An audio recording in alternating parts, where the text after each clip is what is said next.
Buenas tardes. Sinistral's stream will start in 50, 49, 48, 47, 46, 45, 44, 43, 42, 41, 40, 39, 38, 37, 36, 35, 34, 33, 32, 31, 30, 29, 28, 27, 26, 25, 24, 23, 22, 21, 20, 19, 18, 17, 16, 15, 14, 13, 12, 11, 10, 9, 8, 7, 6, 5, 4, 3, 2, 1. Happy New Year! Inverted exclamation mark, inverted exclamation mark, inverted exclamation mark, inverted exclamation mark, inverted exclamation mark, inverted exclamation mark. Well, hello, Tetra, and thank you for the 25 bits. And Happy New Year to you as well. Or Happy New Stream, rather. Also, Brid, welcome. Have a good lurk. So, we are... How you doing, Tetra? We're gonna play some more Danganronpa tonight.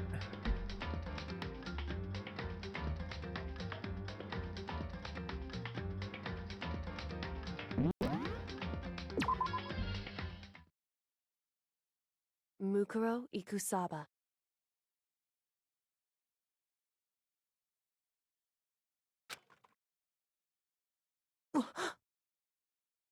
Mukuro Ikusaba. The 16th student, lying hidden somewhere in this school. The one they call the ultimate despair. Watch out for her.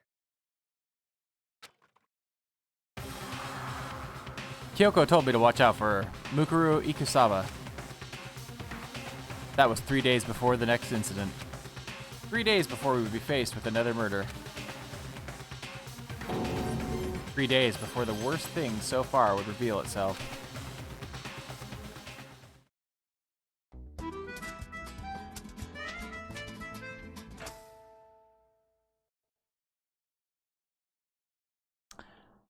How are things going with you, Tetra? In the meantime, the day after Sakura's class trial, that morning in the dining hall.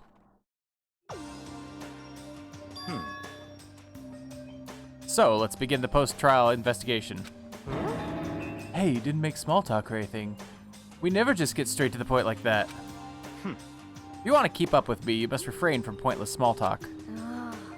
Jeez, how high is that horse of yours? Well? Eating lots of leftovers? Yeah. Thanksgiving leftovers are like a magical treat. I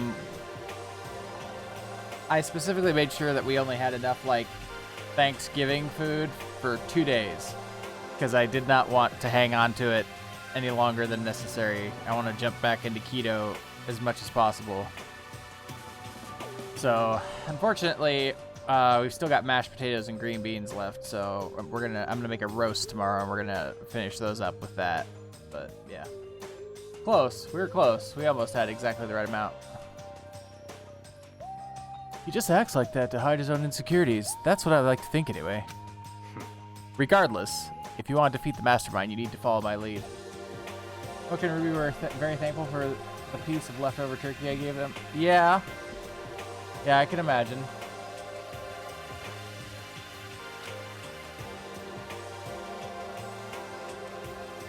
Are there Thanksgiving foods that are bad for cats?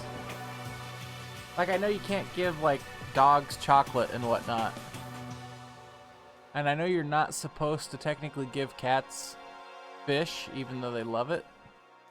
There's like I had read somewhere that there's like an acid in them that breaks down as the fish goes bad. But while the fish is fresh, like that acid is bad for them. They creep around the school like a mouse, but the mastermind's pride is as bloated as a cow's udder. In the name of my family. And no matter what it takes, I will rid this world of them. Huh? Hey, Toko, you've been pretty quiet. Man, you're so boring now. You just sit there like a mushroom. I'm gonna start calling you Miss Mushroom. What's your deal? She didn't snap back at you. Her talking makes things difficult, so I told her not to open her mouth without permission. Jesus Christ, this guy's an asshole. What? But if she can't open her mouth, she can't eat or drink water. I don't care. How about that? You're okay with that, Toko? Jeez, how low is that rock you're hiding under? I believe this is the small talk Byakuya warned us against. Come on. And yet, I find myself getting involved. But it is now finished. I will never allow you to drag me down to your level again. Let's go. We're going to begin our search. Stop running your mouths and start moving your legs. Pressured by an obviously irritated Byakuya, we all started our exploration. Onion and garlic are also really poisonous? Really? That's unfortunate, because onion and garlic are like the best. Do you do TikTok at all, Tetra?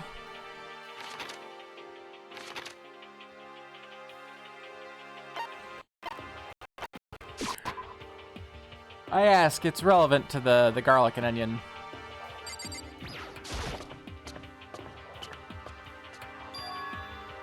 So here I am on the 5th floor of Hope's Peak Academy. The 5th floor has been opened up to us, and it's totally different from all the floors we've seen up until now. For some reason, it feels unpleasant.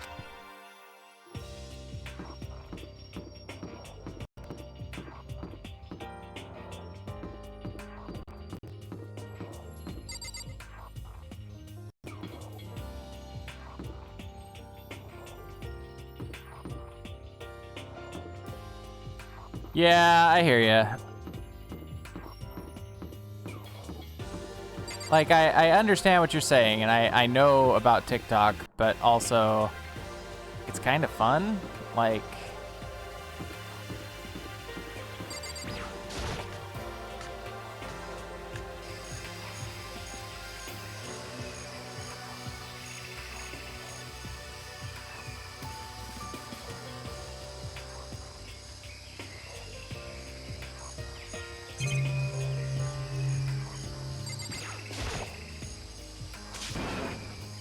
what is this?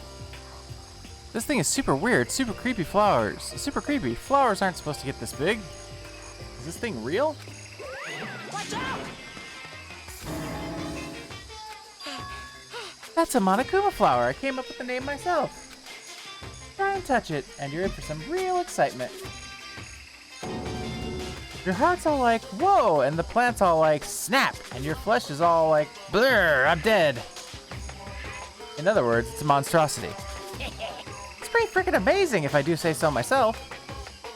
A student at Hope's Peak added improvement after improvement and created this miracle creature. The ultimate botanist, although they don't go here anymore, they died during the tragedy. Actually, By the way, despite how it looks, that flower is super practical. It can eat paper, plastic, even people, so it's totally good for the environment. well, Such an eco-friendly creation is vital for the future growth of a healthy society. Not that I know anything about that myself. Spouting more and more nonsense, Monokuma eventually disappeared. Whatever it is, I better keep my distance. Why do I feel like that's our newest MacGuffin?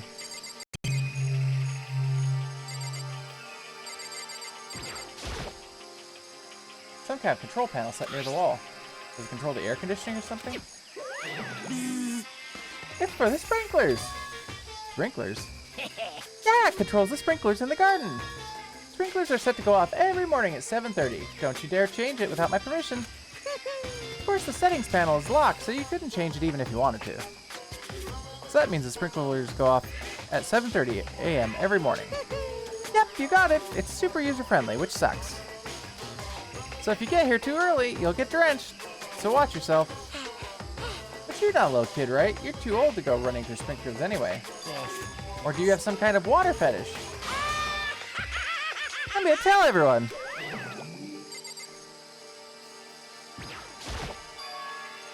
Is this a chicken coop? What's a chicken coop doing here? Place even has chickens, huh? They're just regular chickens, right? Like they don't eat people or lay bombs instead of eggs or something crazy like that? Yeah, he is. Although I think he's supposed to be. Like, I think that's the intended effect. It's kind of like the Joker in Batman. It seems safe.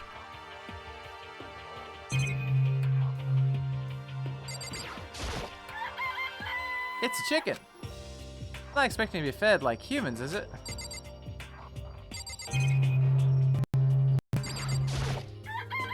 It's a chicken. It really is, right? Like, I can say that for sure. It's a chicken.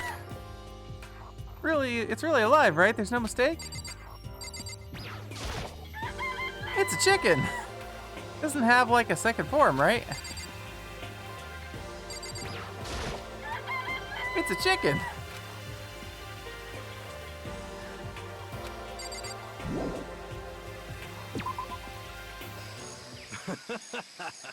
Oh, you like chickens too, Makoto? Yeah, I love these little guys. They're seriously cute, right? And there are exactly 5 of them here. Exactly? 5, you know. The number that comes after 4 and before 6, at least in terms of natural numbers. Anyway, whenever the number 5 pops up, that's a good omen. It contains the mysteries of the cosmos. I'm at least 30% right. It's a number of power, a refreshing number on par with hand-squeezed all-natural lemonade. He never lets me get a word in edgewise.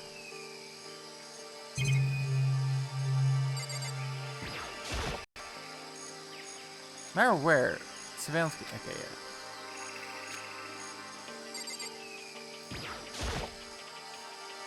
Just to be sure, I should take a look at that tool shed. This place seems totally disorganized, from a lawnmower to fertilizer, flower pots to farm tools. And leaning against the back wall, is that a pickaxe?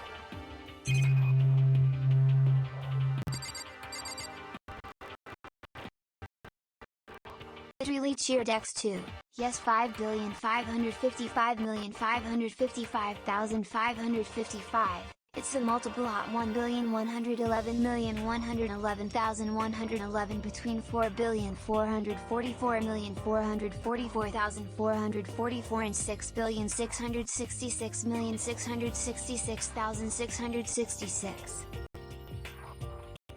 Thank you for the 2 bits.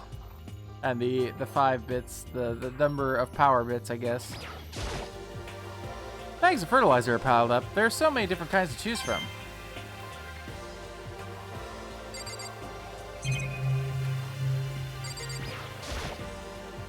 There are different kinds of gardening tools here. Are they trying to get us to become self-sufficient? Huh? There's something carved into the handle of this pickaxe. Crazy diamond? I feel like I remember seeing that somewhere. Yeah, wasn't that the name of the biker gang's brother?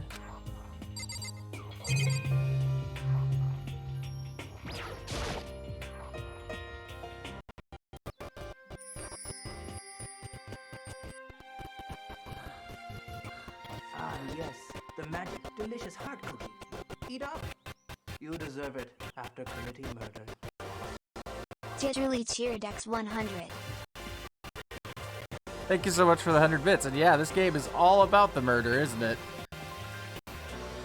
So are you still with family, or have you returned to your domicile? You had to have, since you gave the cats turkey, right? Unless you took the cats with you. Maybe I'll grow some flowers to put in my room. There's a lawnmower here. Even with this here, who's actually going to take care of the lawn? It never fails. Like, as soon as I start streaming, I start yawning. I don't yawn all day long.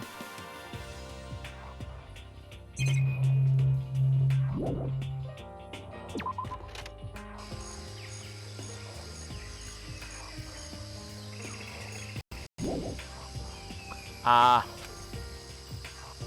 You feel like you haven't seen everything in here. Are you actually going to make me talk to Makoto? Please don't make me talk to Makoto.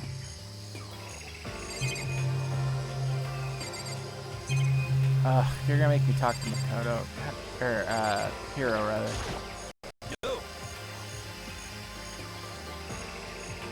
I didn't know they were less than 100 miles apart. But I knew that they were pretty close. Closest I've ever been to NYC has been Pittsburgh. I went to Pittsburgh once.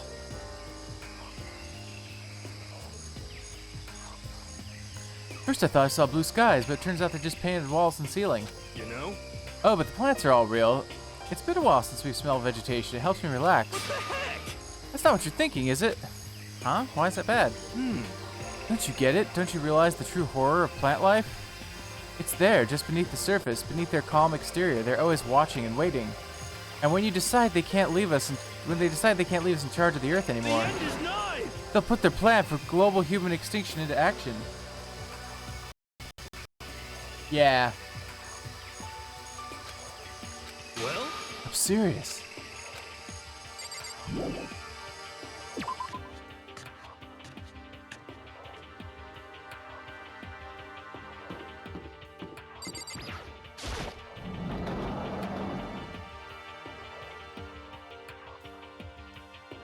Well, this is pretty.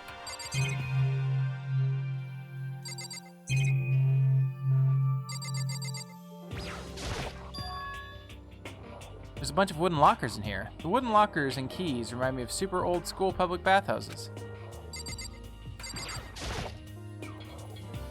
It's a straw post used for sword practice. Did they use it for training here too?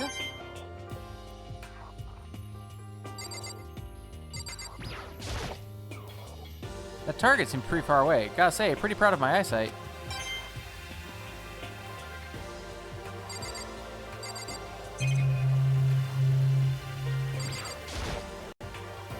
Suit of armor is on display. It's extremely Japanese.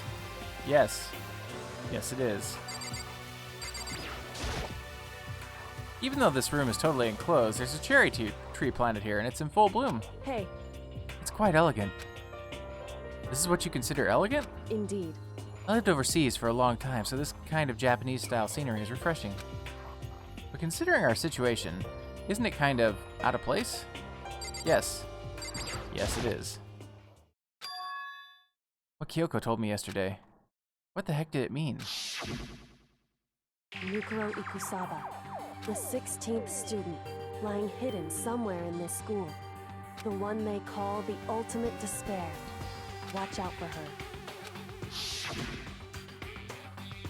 Kyoko? I'm not going to say anything. Huh? I can't say anything. Kyoko narrowed her eyes. Her gaze darted up to the surveillance camera. Hey, You understand why, right? She was trying to tell me that whatever it was important. The mastermind couldn't find out. How did Kyoko get her hands on information that could be that important? so then, We're finished here. She made it very clear that our conversation had come to an end. Just like usual, I didn't understand anything better than before.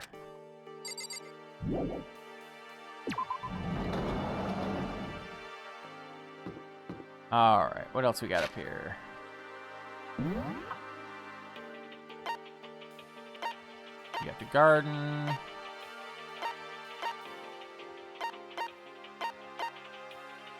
Got the dojo.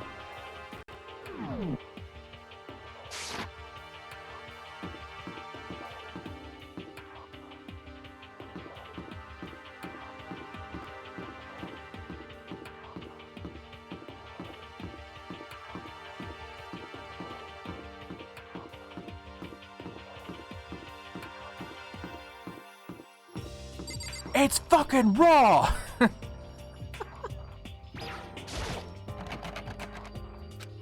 It's locked. We came all this way just to be denied here. The sign on the hall says Biolab. Biolab that we're forbidden from seeing into. It kinda sounds like something out of an old cheesy horror movie.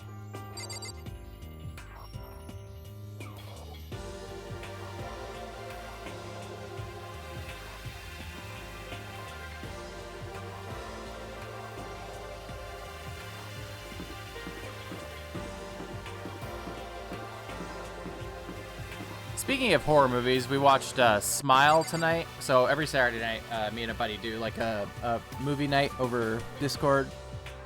And tonight we watched Smile. And it was very predictable, but kind of fun.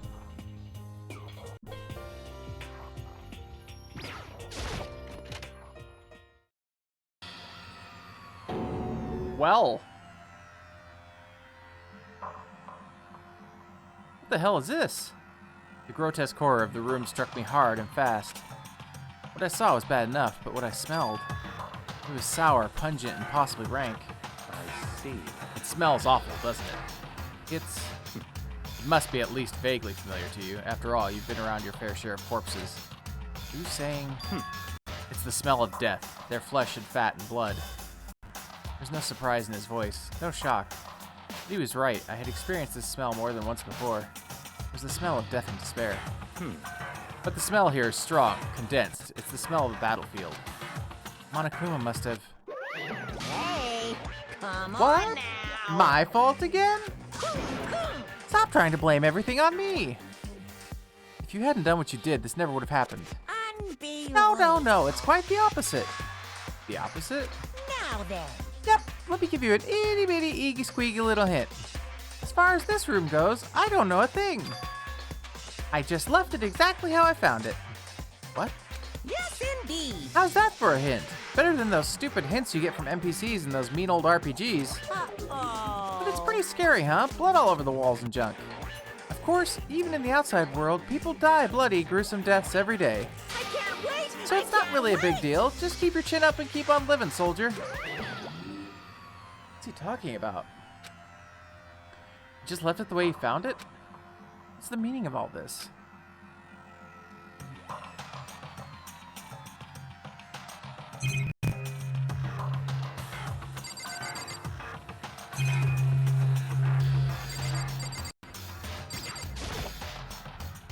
There's blood all over the place. I want to shut my eyes forever against such a ghastly sight. It appears all the blood stains are dry. And their color has changed as well. I think it's safe to assume these stains are considerably old. This is all really blood? Of course. I wouldn't find it interesting otherwise. And it is interesting, I assure you. What on earth happened in this classroom? He seems like he's enjoying himself. No way I can keep up with someone like that.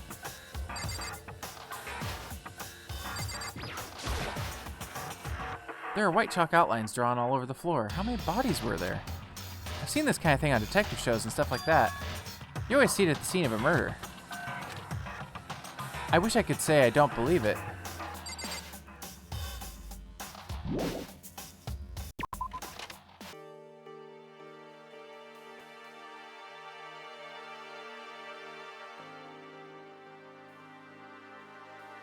I guess I've seen what there is to see up here for now. Once again, nothing I found seems to make any sense. I need to head back to the dining hall to find out what the others turned up.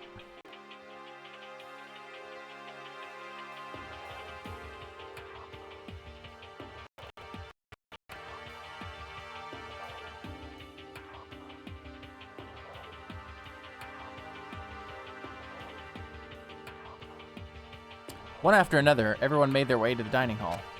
And before too long, it appeared everyone has returned. But still, it's just the 6 of us. That's barely enough for a decent volleyball team. Just a second. Hey, don't be a sourpuss. We gotta think positive. Besides, even if one more person dies, we can still field a basketball team. Hey. That's like reverse positive thinking. Anyway, there's no time to be depressed. For the sake of everyone we've lost, we have to do our best. Can we stop all this group hug nonsense? We need to find out what everyone discovered.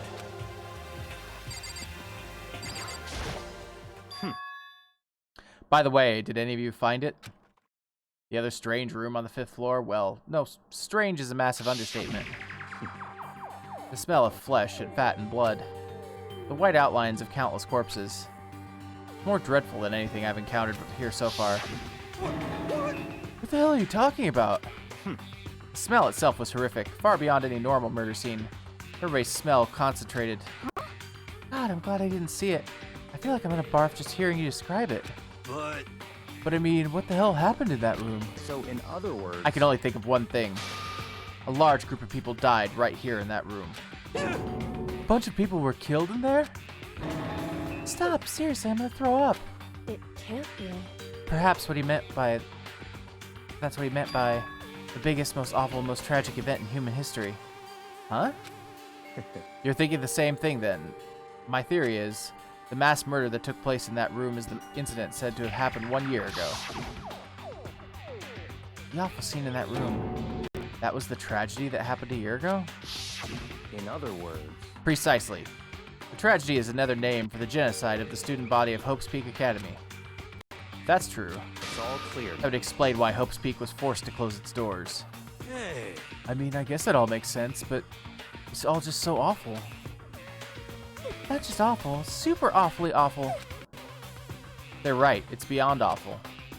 It's terrible, tragic, hopeless, but still. How has not one of us ever heard about something like this happening? Does that mean that they really did cover it up? I mean, generally speaking, when you have an entire school get murdered and it never makes the news, that is in fact a cover-up.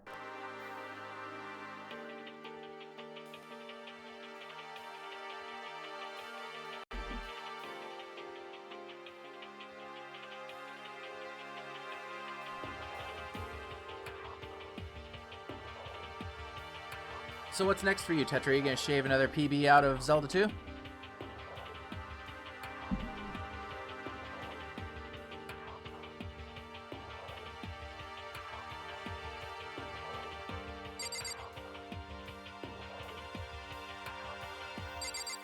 No? You ever gonna go back to Star Tropics? Hey Byakuya, it seems like Toko wants to say something. What? So, why are you telling me? Hey. Well, because you told her to zip it or whatever. Ah, I'd forgotten about that. Huh? Jesus, man. I know you like torturing her, but come on. Well, Toko, if you want to envelop us all in your putrid breath, I won't stop you. You honor me, Master. But don't worry, I took care of the odor problem. Seriously? You're just gonna take it? Shut up and don't interrupt me when Master and me are talking. Okay, so what did you want to tell us? Well, I was in classroom on the 5th floor and something caught my attention. It was this. A knife? Whoa, that thing is huge. It's like Rambo size.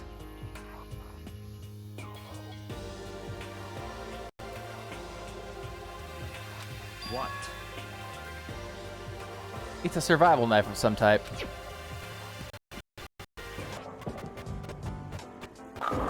Nice cock. That thing is huge, yeah. Petrally cheered X69. Thank you so much for the 69 bits. But what was it doing in a classroom? How would I know? Very suspicious. What are you gonna use this knife for? What are you planning to do to us? I'm not gonna do anything. I just picked it up. I didn't want to leave a knife just laying around. How about that? I'd rather have it laying around than in the hands of a serial killer. That's a fair judgment. Yeah. Don't compare me to her. I'm nothing like her. Listen, more important. Now that we have the knife, what are we gonna do with it? You know? We can't let Toko keep it, that's for sure. We know what she might do. What's your I problem? don't want it anyway. It's too dangerous. So what to do? So then, Why don't you hang on to it, Makoto? Huh? Me? Oh yeah, I totally trust Makoto to take care of it. Okay.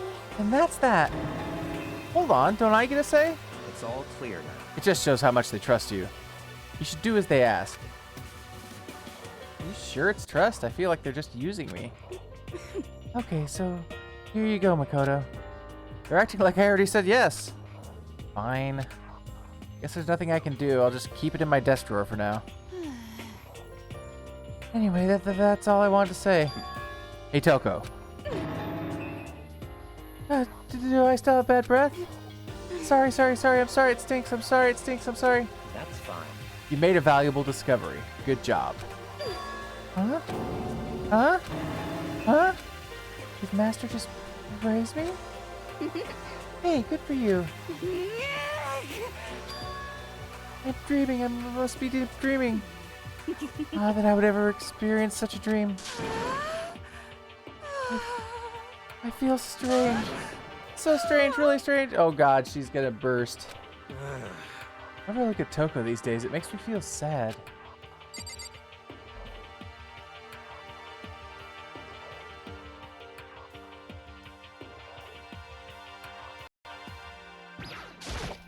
Hey, My concern is with the biolab. That was the only place on the 5th floor that we couldn't access. Biolab, huh? I wonder what's in there. Could it be? If this were like a cliche horror game, it'd be some kind of creature, the final boss or tyrant or...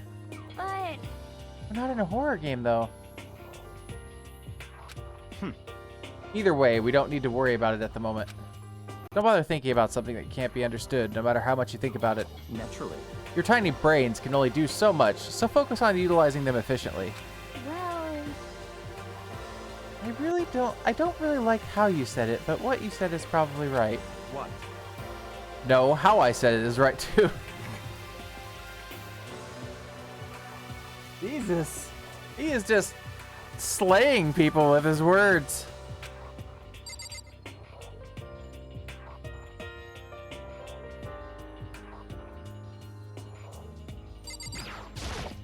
You know? Well, there's a big garden up on the 5th floor, and I found more than one thing we should be worried about. A stupidly large plant, a chicken coop, and I know what you're gonna say, but a tool shed. Monokuma said that was called a Monokuma flower. Even touching it seems dangerous, so we have to be careful. You're serious? It's totally a man-eating plant. I'm pretty sure it's different from the other one that lives up in the pipe, though. Anyway, that thing must benefit from the sprinkler system as much as anything else in there. Oh yeah, apparently the sprinklers come on every morning at 7:30 on the dot. Yeah, I remember that. You don't want to get drenched and catch a cold. yeah. You don't have to worry. They say idiots never catch colds, you know. Of course not, because idiots never get wet. I think you're thinking of ducks. I'm starting to worry about you, Hiro. Can you tell me what 10 plus 10 is? What the heck? Hey, come on, you don't always have to call me dumb. I may have been held back 3 times, but that doesn't make me stupid. But if it'll make you happy, I'll answer your dumb question. So, what was the question again? Don't worry, you just answered it. You know?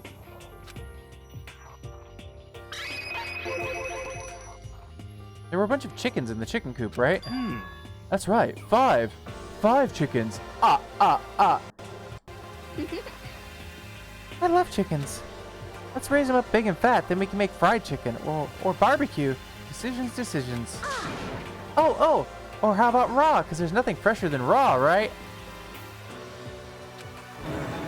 Pretty sure that'd kill you. It's like they're competing for dumbest classmate. You know?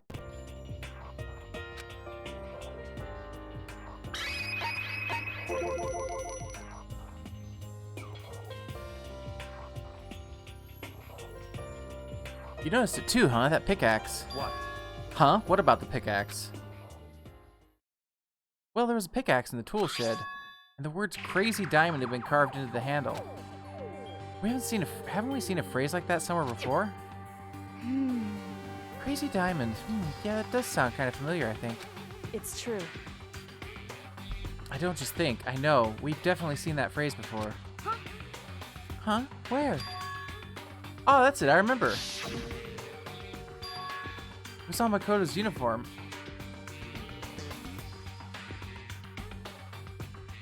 Right, they eat raw eggs, but not raw chicken.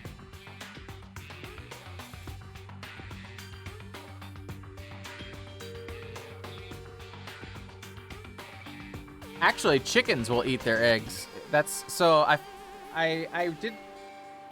Interestingly, chickens apparently some farmers will put red lights in their chicken coops because sometimes chickens will get a taste for blood, and so they don't want them to be able to see red, because if any bird gets cut, they will start pecking that bird to death. It's really, chickens are fucking evil creatures. I mean, not that animals are inherently evil, but you know what I mean. Like, they're just nasty creatures. His jacket said the same thing, right? Crazy Diamond. I see. You're absolutely right. But why would that be on the pickaxe in the garden? Could it be? Mondo must have stuck in here and done it, right? Not possible. But we didn't have access to the garden until today. That's right. Then maybe Mondo brought it with him when he first came here and Monokuma confiscated it? Whatever the reason, that's what stuck out to me in the tool shed. The pickaxe connected to Mondo. Well, what stuck out to me wasn't the pickaxe at all. Huh? Then what did? Yo! What I noticed was the lawnmower. I'm thinking maybe we can use it to call for help. Huh? How are you gonna call for help with a lawnmower? What the heck? I don't know. Maybe we can use it to make crop circles or something. Yeah, that's it. I'm gonna make crop circles. Well? And we can use those to call for help. What the heck's happened to you? You weren't like this in the beginning, you know. You know? Well, back then, my personality hadn't quite solidified yet. I didn't think it was possible, but I'm more disappointed in you now than I've ever been.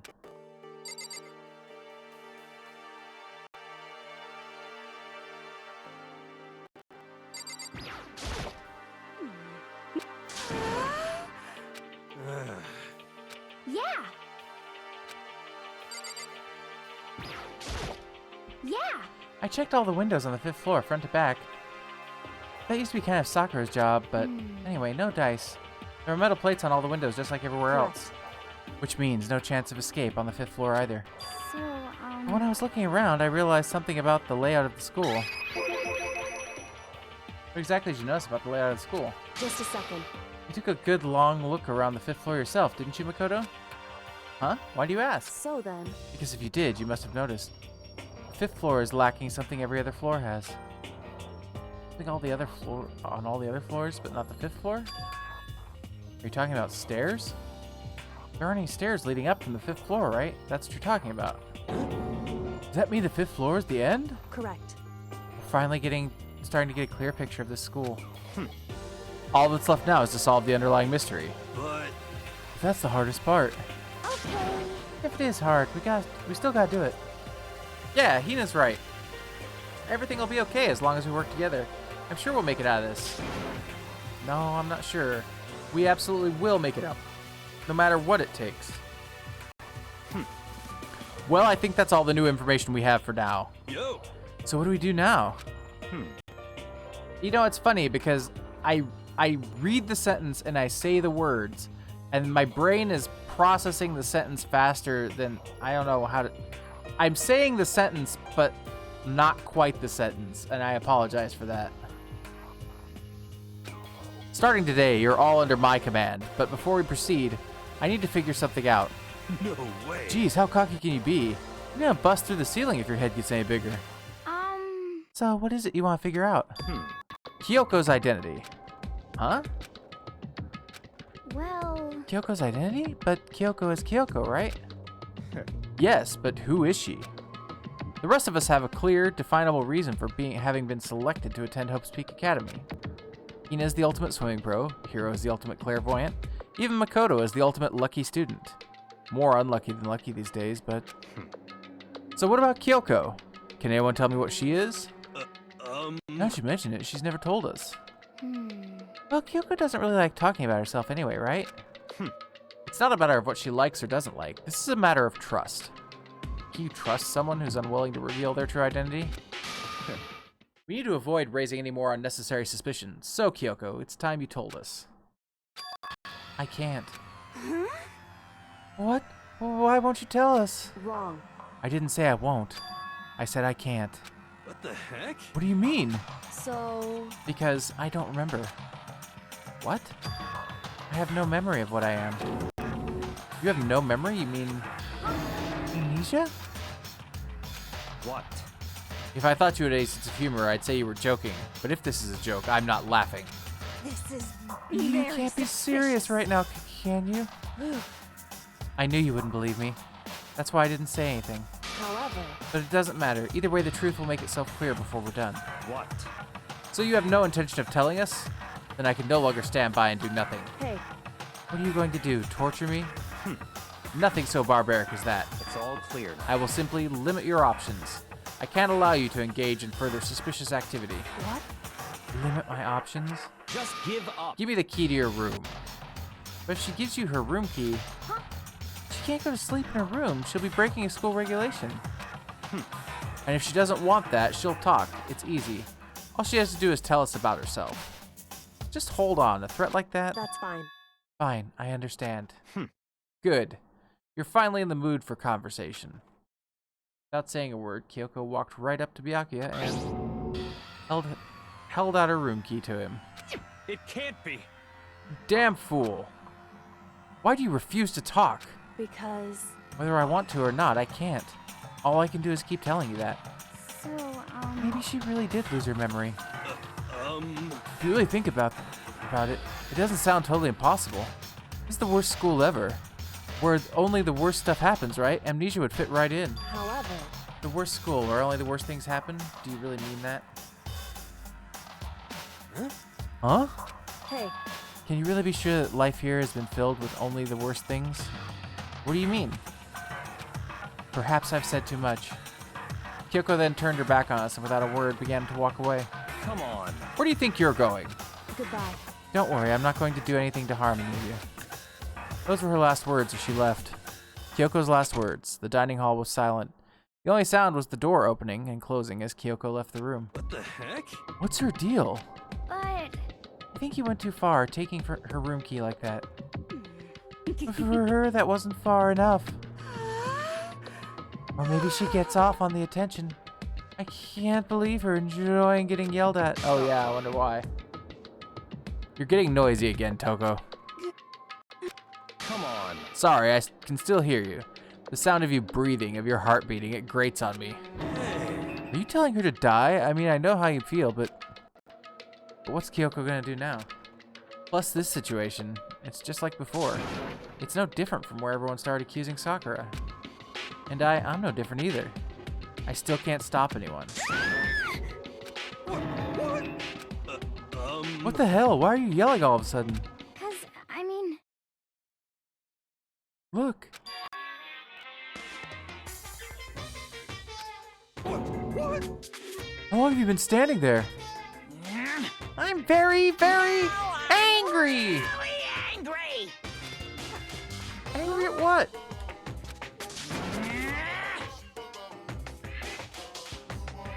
At the thief! Yes, that's right. I'm very sad to have to tell you there's a thief in your midst. What? Hey! My precious! They stole it! Your precious? Your teacher had such faith in you. And this is how you repay me? With betrayal?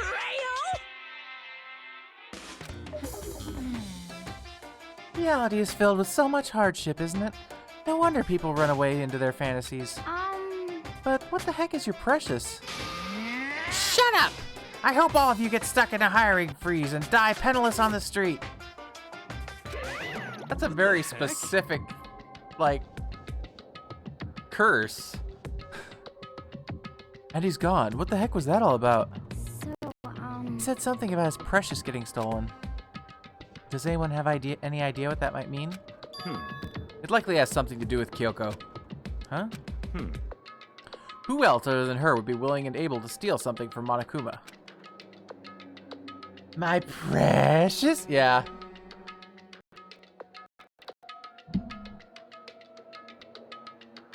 Yep, it's definitely a reference to Lord of the Rings. There's been a lot of references in this game, pop culture references.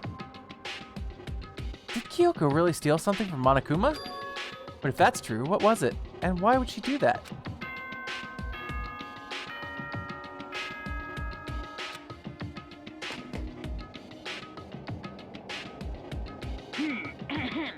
This is a school announcement. It is now 10 p.m. As such, it is officially nighttime. Soon the doors to the dining hall will be locked, and entry at that point is strictly prohibited. Okay then, sweet dreams, everyone. Good night, sleep tight. Don't let the bed bugs bite. Uh-oh, we need to get out of here. You know? We can talk about this more tomorrow, and about Kyoko. However, after what just happened with Monokuma and Kyoko, I feel like there's something in the air. I would suggest you take extra precautions tonight. Stay in your rooms, don't go wandering around. Well... Not like we need you to tell us that. Goodbye. Well then, let's disperse. I'll see you all tomorrow. Following his lead, each of us went back to our rooms. Ah, that's right. I need to put away the knife that I got from Toko. I think the safest place for it will be in my desk drawer. But anyway, is Kyoko really gonna be okay? She can't get into her room. What's she gonna do? Isn't there something I can do? Something I can...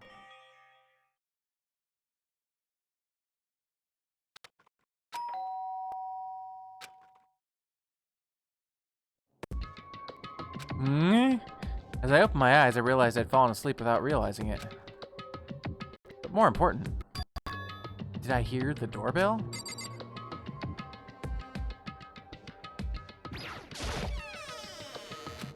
Kyoko? Hey, I'll be waiting for you in the dressing room. See you there. Hey, wait, Kyoko! Without acknowledging me, Kyoko disappeared into the depths of the darkened hallway. I know we're not supposed to go out during nighttime, but I just can't not go. I can't just not go. Weird.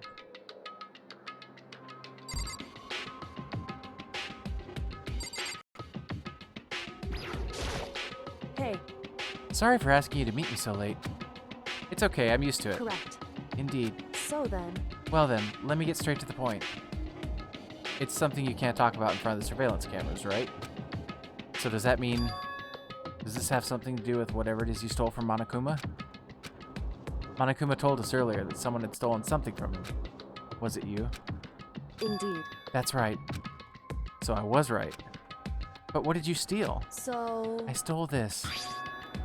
A key? But looking at it, I could tell it wasn't just any key. It was shaped like Monokuma. It was probably the only key of its kind on Earth.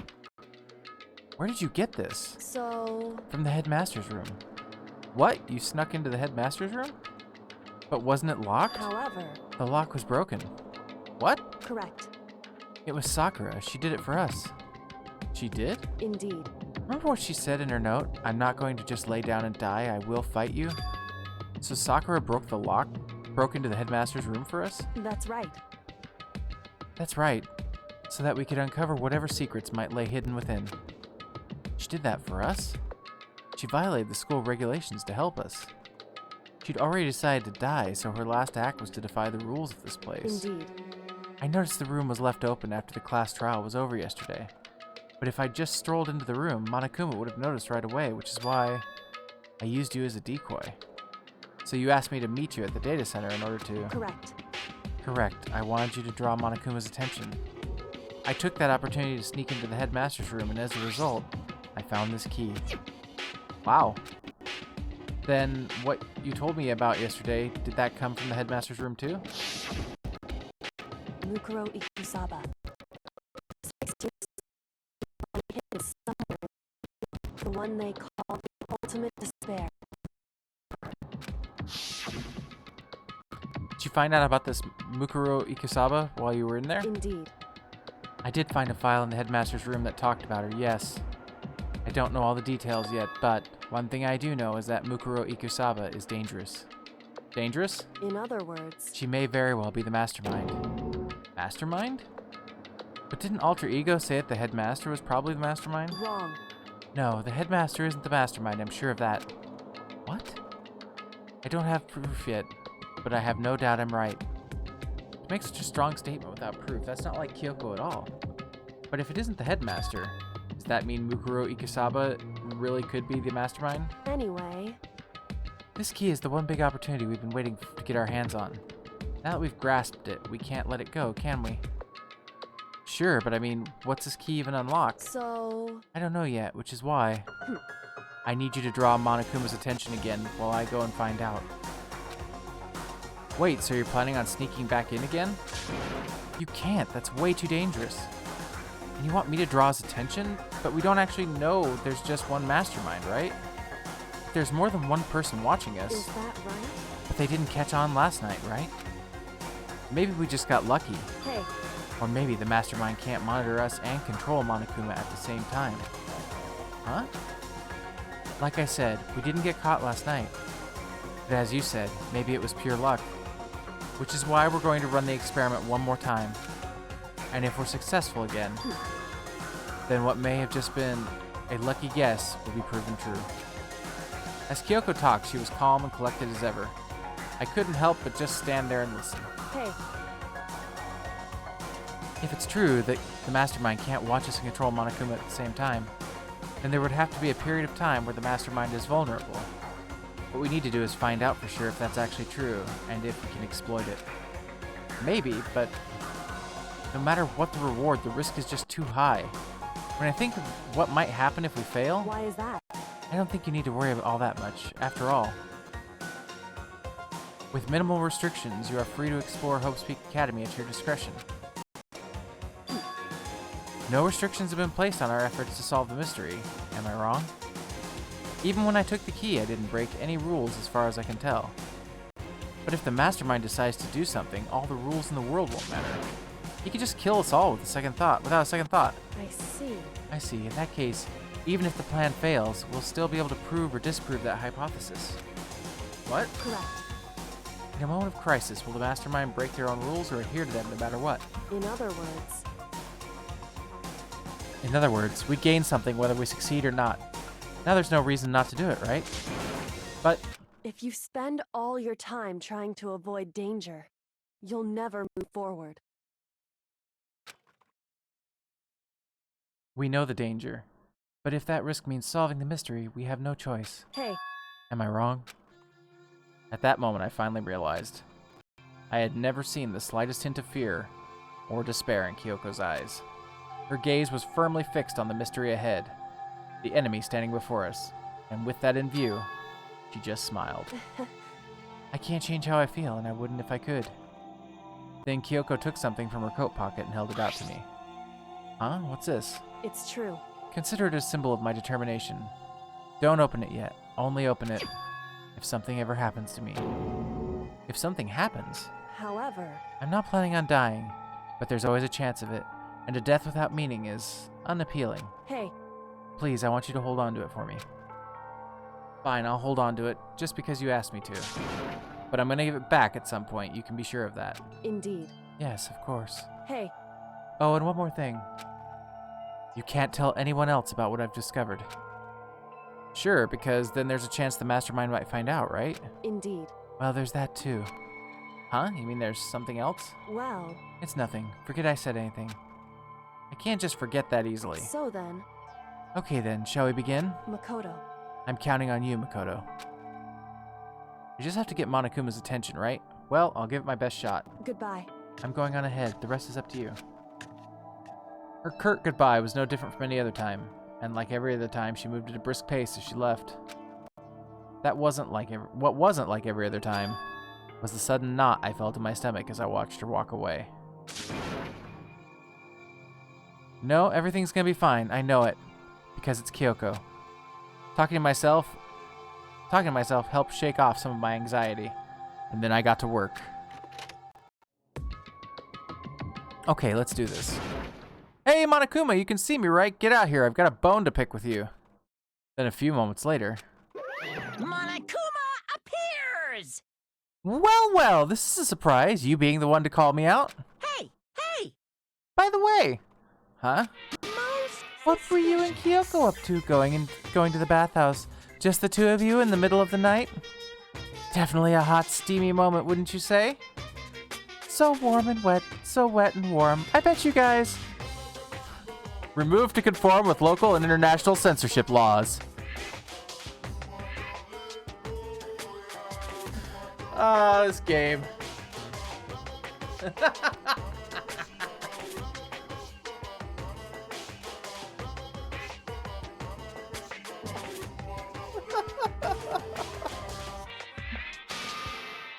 All over her, didn't you? Not gonna talk, huh? Sure, I get it. Well, whatever. Unlike you, I have absolutely no interest in late-night bath scenes. Because I like to maintain a healthy life of observation far away from X-rated exploits.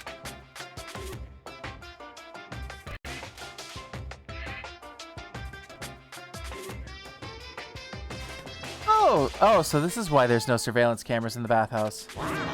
Bullseye! Or is it maybe because the lens gets all fogged up and you can't see anything anyway? Sounds like that's the bullseye to me. You need something? Anyway, you went to all the trouble to get me out here. Now what do you want? Oh, well, it's just something I wanted to confirm with you. Say what? Whether I'm a mademoiselle or dude fella? Actually. But in the Bear Kingdom, there is no male or female. Actually there is. What? Seriously? My entire What am I? My existence. entire existence.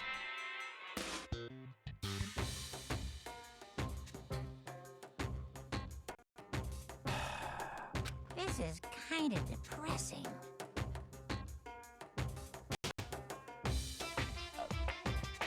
I know it's not what the text says, but I love the little voice snippets that they do that are different.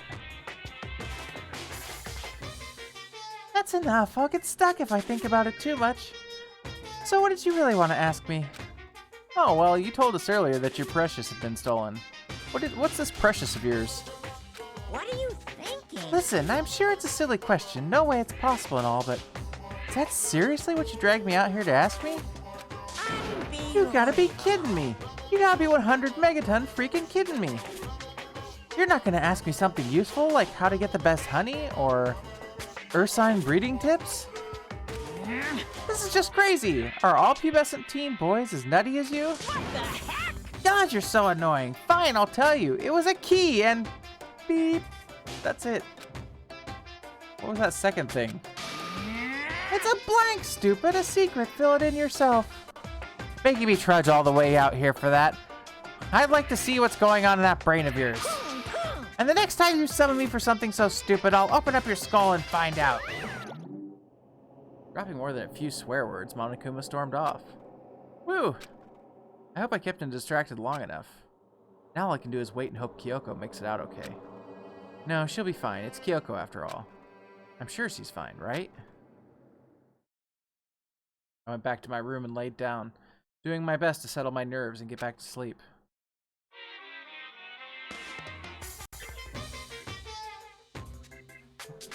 Monokuma Theater, brought to you by Spike Toonsoft Company Limited.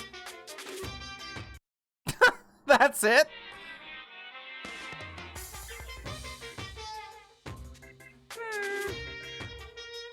This super stylish, super fashionable game is created by Spike Toonsoft?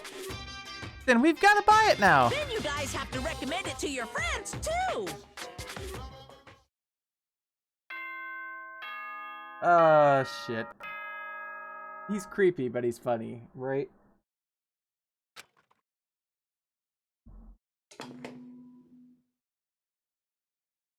Good morning, everyone! It is now 7 a.m. and nighttime is officially over. Get ready to greet another beautiful day!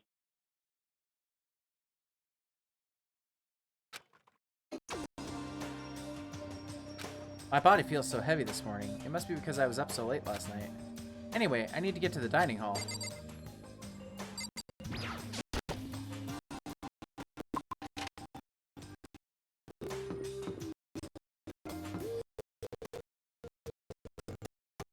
Really cheered X2. Don't forget to like this video, smash that subscribe button, and click the ringy dingy bell icon. The ringy dingy bell icon.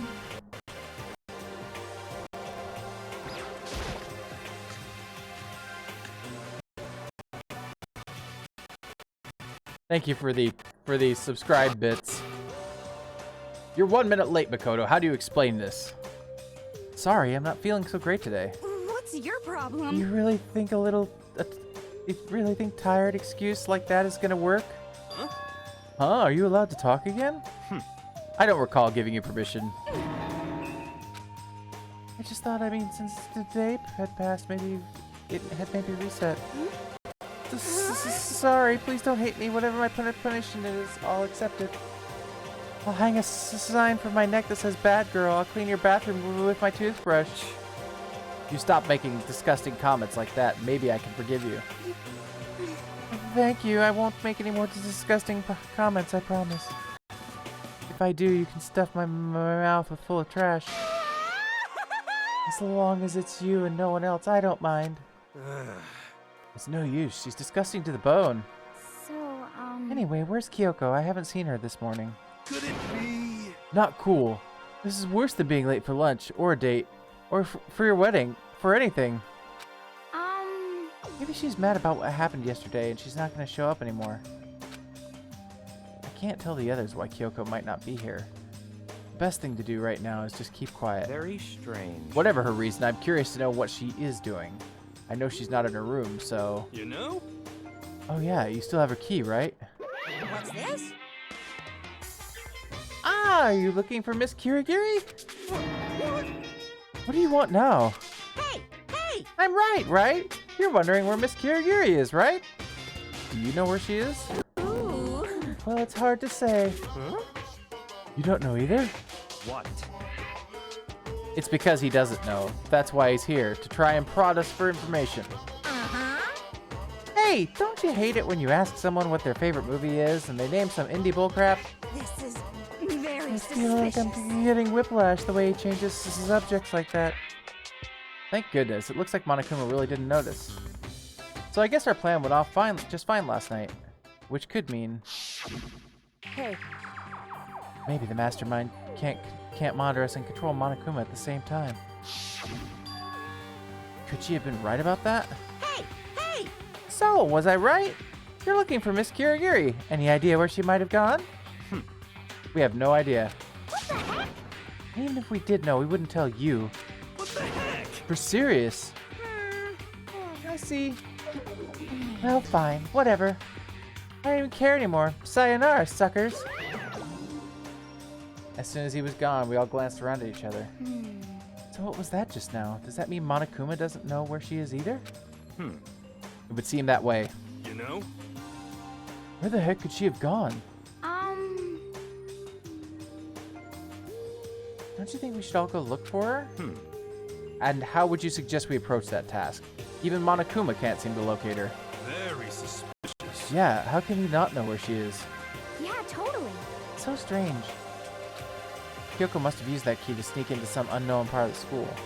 But somewhere even Monokuma wouldn't notice. Where could it be?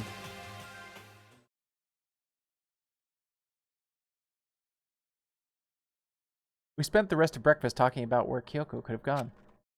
Afterwards, we returned to our rooms.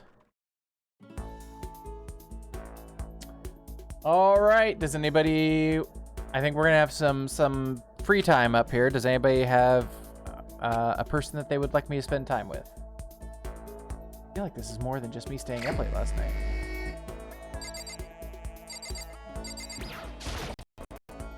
In here is a survival knife that Kyoko found.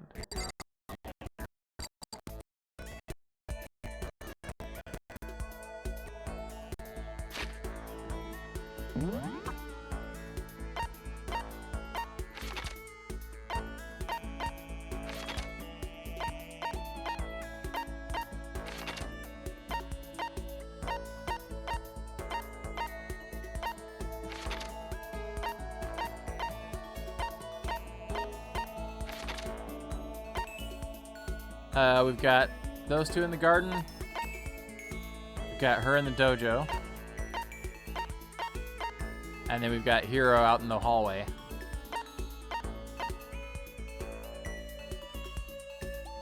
Or we can just pass time. We don't have to spend time with anybody.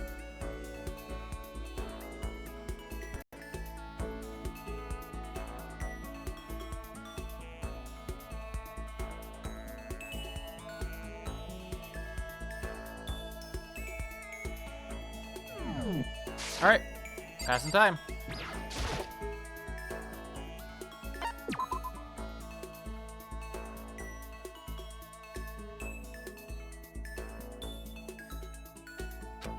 I feel even worse than I did this morning. My body feels like lead, and now I'm getting chills. This is bad. I think I might be getting sick.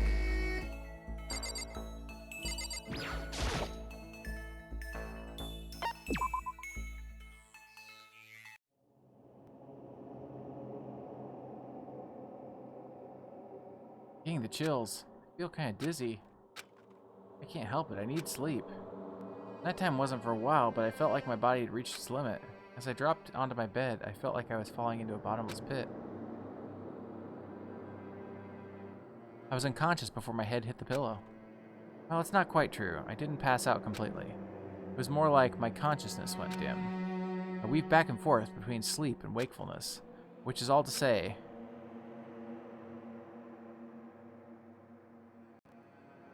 I was restless. At some point, I found myself wandering through a strange dream. And within the dream, a voice echoed across the walls of my mind. I understand. That voice. It's so familiar. It's... I understand. It's me. I understand. I should understand everything. My goal isn't to get out of here. It's to stay here. Huh? What am I trying to say? Hope. This is all for hope. And that's why I have to stay. I have to stay here.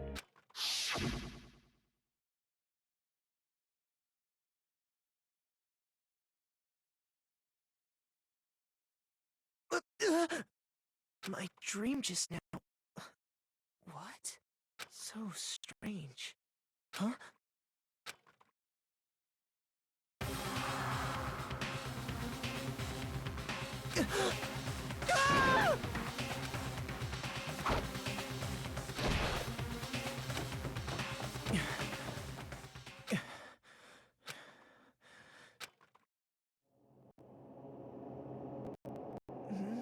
Kyoko?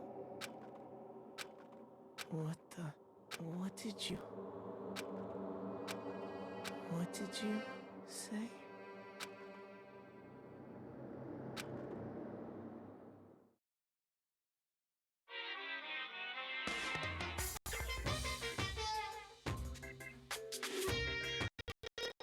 Every day is peaceful. Every day is joyful.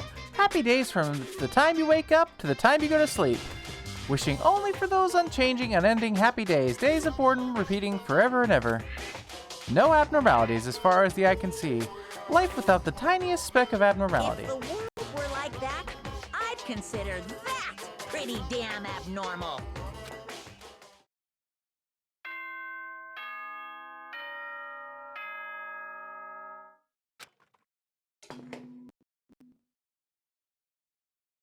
Good morning, everyone! It is now 7 a.m. and nighttime is officially over. Time to rise and shine! Get ready to greet another beautiful day! So the knife is clearly gone. We saw the masked person take it.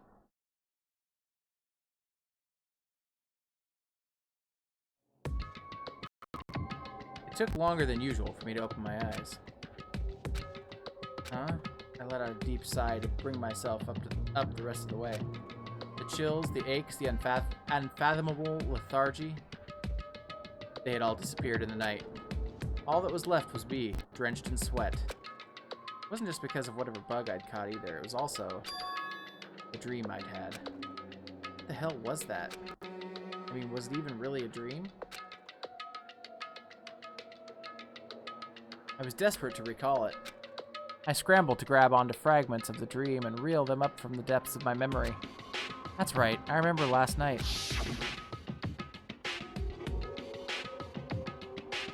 First of all, he sleeps in his clothes. Can we just talk about that?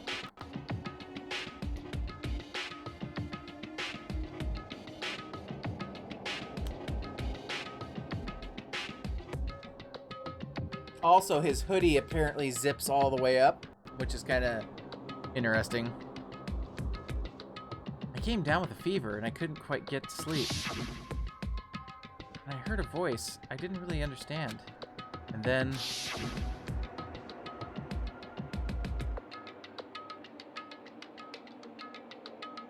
all of a sudden, I was awake. And there was a strange person standing next to my bed wearing a mask. And they were holding a knife. I want to say I fought them off, but I don't actually remember. I feel like my mind had been detached from my body, burning up with a fever. I was somewhere far away, watching my body move on its own, and because of that, I don't even remember what really happened.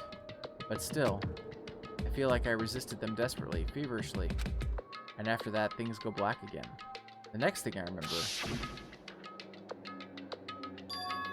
Kyoko was there.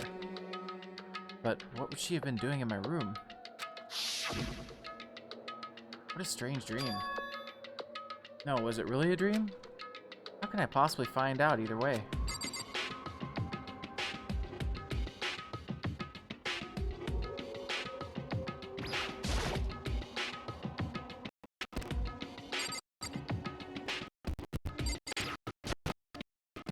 I opened the desk drawer and...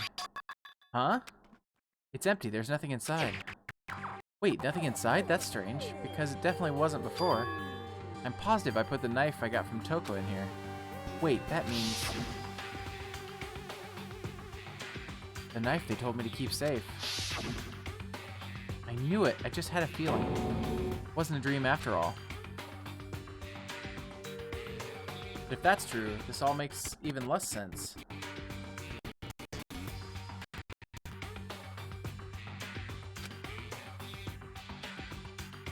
Why would someone have wanted me to attack me? And who was that behind the mask? And why was Kyoko? What the hell is going on?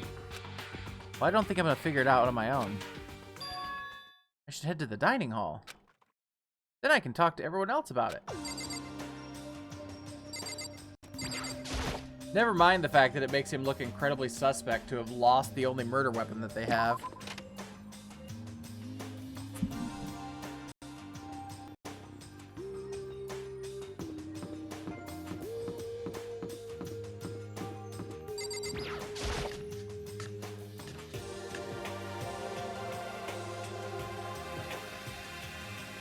Hey, Makoto.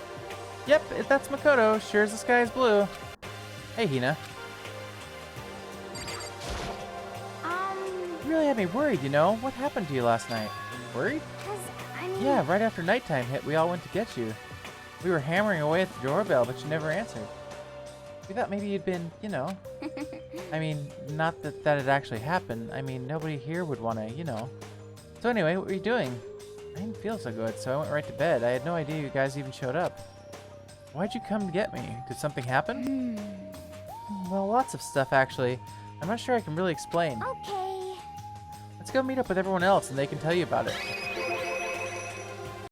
So is everyone else waiting somewhere else or something? That's right. Oh yeah, we all stayed up the whole night. The whole night? I lost at rock, paper, scissors, so I had to come get breakfast for everyone. Okay. So you got here just in time. Come on, help me carry it. Okay, sure.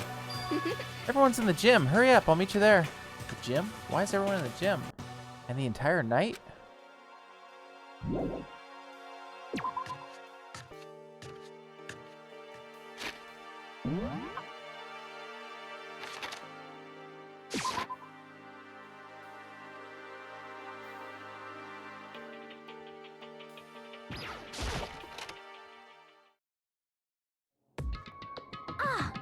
Ah, there he is. Huh? Oh, This hey, is worse than Makoto. being late for your wedding, the birth of your son, and your own funeral all at once. What? Geez, to show up now like it's no big deal.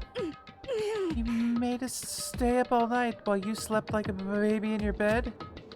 Just like Hina said, everyone was there besides Kyoko, and then I noticed they'd formed a circle around something. As soon as I saw what that something was, what the... Before I could catch myself, I cried out. Spread out in front of them were the remains of Monokuma. What are you doing? What does it look like? We're dismantling it to see what makes it tick. Dismantling? But I mean, that's Monokuma you're messing with, right? Yeah, that's right. She's not even phased. Relax, there's no danger. You say that, but... What is this? What are you guys doing?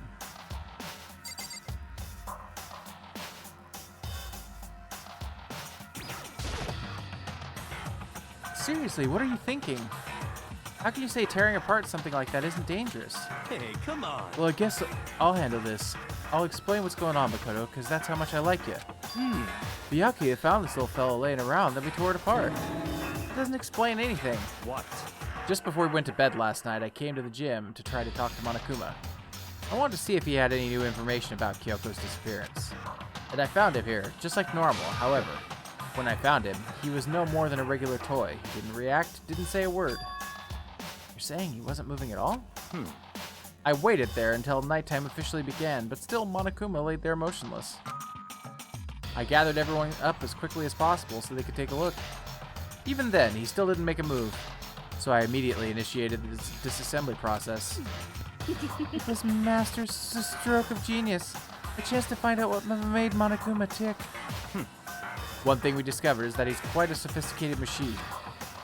It's leagues beyond any normal remote control toy. Who has enough free time to invest in something like that anyway? But besides that, what I'm wondering is, why did he stop moving all of a sudden? I thought maybe he'd malfunctioned, but we didn't find any cause as we were taking him apart. If he didn't break down, So in other words... then maybe something happened to his puppeteer, the mastermind. Something unexpected. I can't imagine any other possibility. Something unexpected? They were probably so scared of Master they ran away into terror. Could it be... Maybe they got sick or something. But Monokuma made his announcement this morning, right? Who was that if not the mastermind? Oh, I'm sure that's a recording set to a timer and it plays as necessary.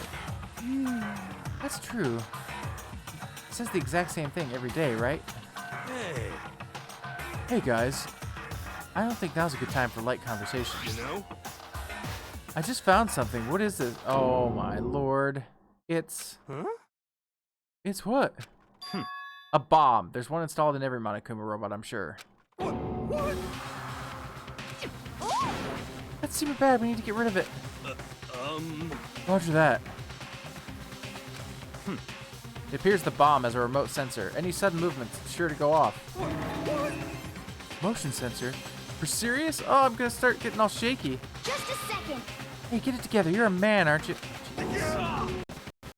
I'm fine. I'm totally fine. You're still not fine. You're all, ah. Oh, I probably should have mentioned the motion sensor is off right now. Don't scare me like that. God, you're like the world's most spineless worm of the century. Don't be mean. Hey, come on. The century's just getting started. Don't call the race already. Whatever, just hurry up and put the bomb down. Hanging on to it's not going to do anyone any good. Oh yeah, good call. Well? Okay, it's down. Everything's all good. Hero put the bomb down, but that wasn't my main concern at that point. My eyes were glued to Monokuma's remains. He just stopped moving all of a sudden. Was it really because something had happened to the mastermind that they weren't expecting? What could that have been? When I thought about it...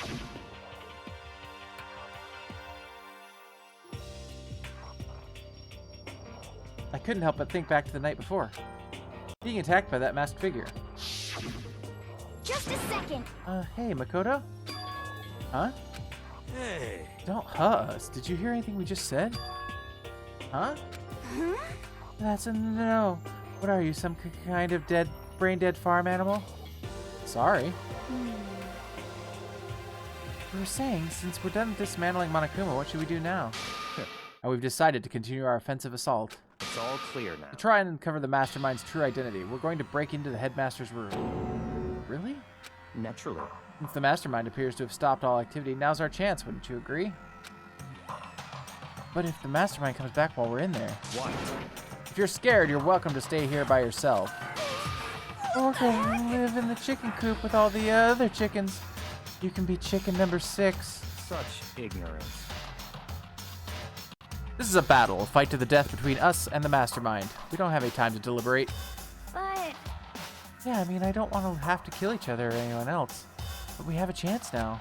Come on. So, what are you going to do? Are you going to run away or are you going to fight? You're right, I'll go with you. It's all clear now. Okay then, we're going to break into the headmaster's room. Everything comes down to this moment. Anything can happen, so prepare yourselves. I'll follow you anywhere, Master, to all the ends of the earth.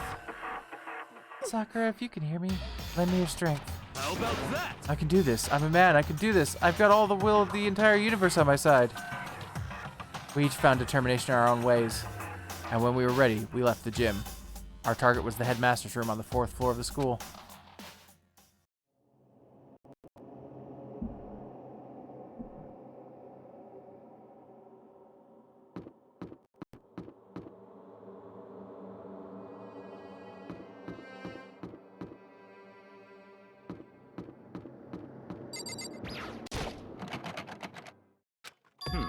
It's locked, as expected. So what are you gonna do? What? Isn't it obvious? We're gonna tear this door off its hinges. Wait, but the rules say... We've seen that the mastermind isn't watching us. Those don't matter anymore. But like Makoto said, if the mastermind did show up while we were in there... So in other words... Then we'll just have to finish our business before that can happen. hey. Okay, sure, but... What? We've come this far. We can't back down now. We agreed this is what we have to do. So we have to do it. So beautiful. I mean... You're serious? What the heck? We don't have any choice. We're desperate. Okay. Let's do it. Let's rip this door down. Actually... Okay, but how are we gonna do that? This thing looks pretty sturdy. Then we'll need something sturdy of our own. Oh, what about that one thing? The thing in the tool shed. Oh, so then... Oh yeah, the pickaxe. I see. Interesting. That could very well be exactly what we need. Now then, Toko, what time is it? Well, when we left the gym, it was just before 9 o'clock. So it's probably 9 on the dot now. It's all clear now. Okay, go get the pickaxe and be back here by 9:01. What? That's straight up unreasonable. By myself? Naturally. Surely. You'd like to have your me time once in a while, right? If it's me and you time, Master, then yeah. What? You know how much time it took for you to say that? 10 seconds. Take too long and I'll erase your existence from my consciousness. Jesus Christ. With that, Toko ran off, loud as a herd of rabid elephants. Hey. We're serious though, we're just gonna knock this door down? No problem is solved by running away. Find your stones and be a man. I hate that. You can't move forward by always avoiding danger. If you spend all your time trying to avoid danger, you'll never move forward.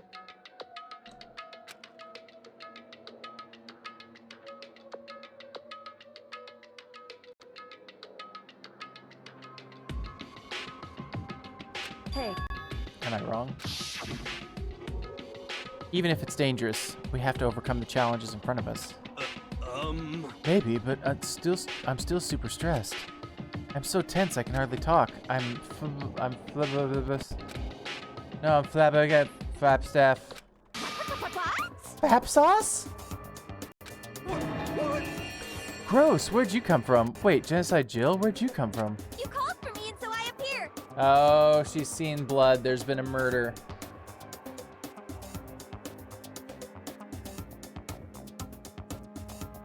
It's the wondiferous, murderous fiend. Here to greet you with a razor-sharp smile. Come on. What about the pickaxe? Where is it? I was supposed to pick an axe? No, you seeping imbecile. The pickaxe. Seeping imbecile? Oh, Master, you wound me in your executive level barbs. Bourgeois, here comes the bloody nose. Seriously, though, did you really forget the pickaxe? Yeah, because they don't share memories. Omega-3 fatty acids, that's what you need. Great for the old memory factory. But I think we already established that their memory doesn't carry over when they switch. Not possible. This is a level of usefulness I find difficult to tolerate. Yes, yes. Ah, the light bulb just went on. I see. That's why I went to the garden, right? I was supposed to get the pickaxe. Alright, we've solved one mystery. That means there's just one more mystery left. One more mystery? Yep, now we just... that certain age. Now we just need to figure out the identity of Object X. So, Now what are you talking about? Did you already forget what we were talking about? You're like missing out on life. You gotta be kidding. I'm not missing out on life. In fact, I found one in the garden. What? What did you find? Kuaurpus. SOB! Did you hear me? I said corpse. That's not what she said. A corpse? Yep. That's right, I found a corpse in the garden. Found a corpse in the garden? What did you say? Well then, before we enter the headmaster's room, it appears we have something else to look into. Come on. We're going to the garden. Okay.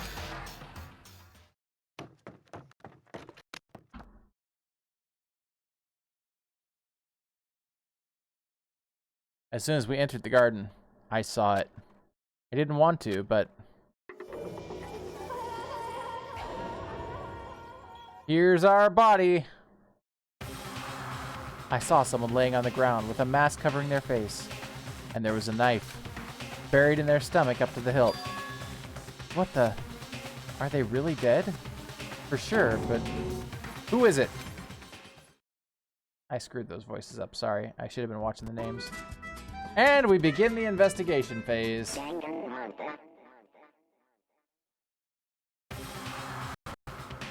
Just to make things clear, last night I was attacked by someone wearing a mask. And whoever that was, now they're... I don't know why, but now they're laying dead in front of me. I told you, there's a corpse hanging out here. No way! Are they really dead? Is this really a dead body? What? You need to begin looking around right away. However, be ever so careful. There's no telling what you might find.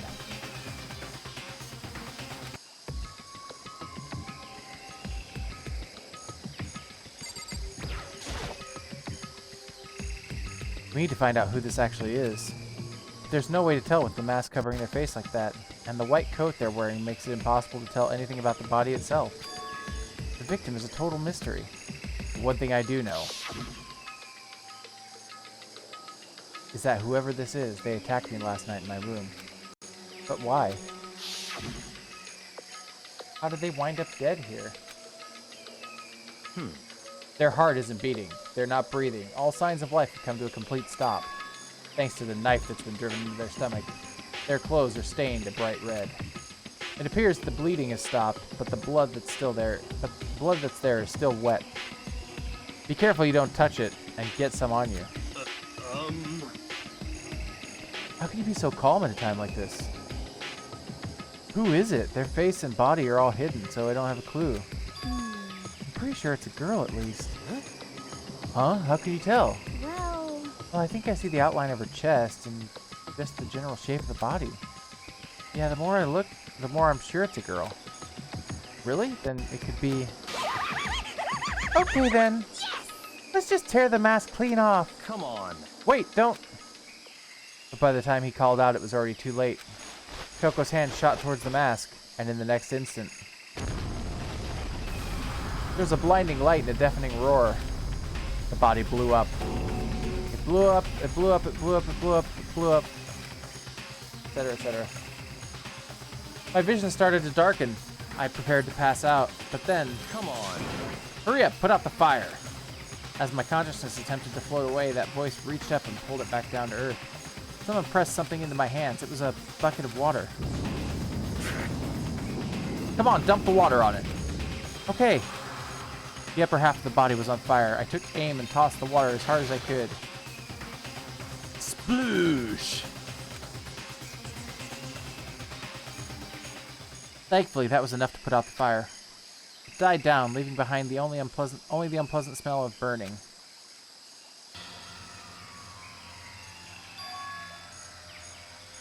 I guess that took care of it. But what the hell, man? It exploded? What did you say? I had a bad feeling about that body, but I never imagined it would explode. And now the body. What? It's burnt to a crisp. That's beyond well done, man. Don't compare it to a steak. I'll never be able to eat steak again. But now that the body's been charred, I really have no idea. How are we gonna find out who it was? Who isn't here right now? Huh? What? If we consider who's not here, that will quickly narrow down who it must be. There's only one person missing. It's Kyoko. Kyoko?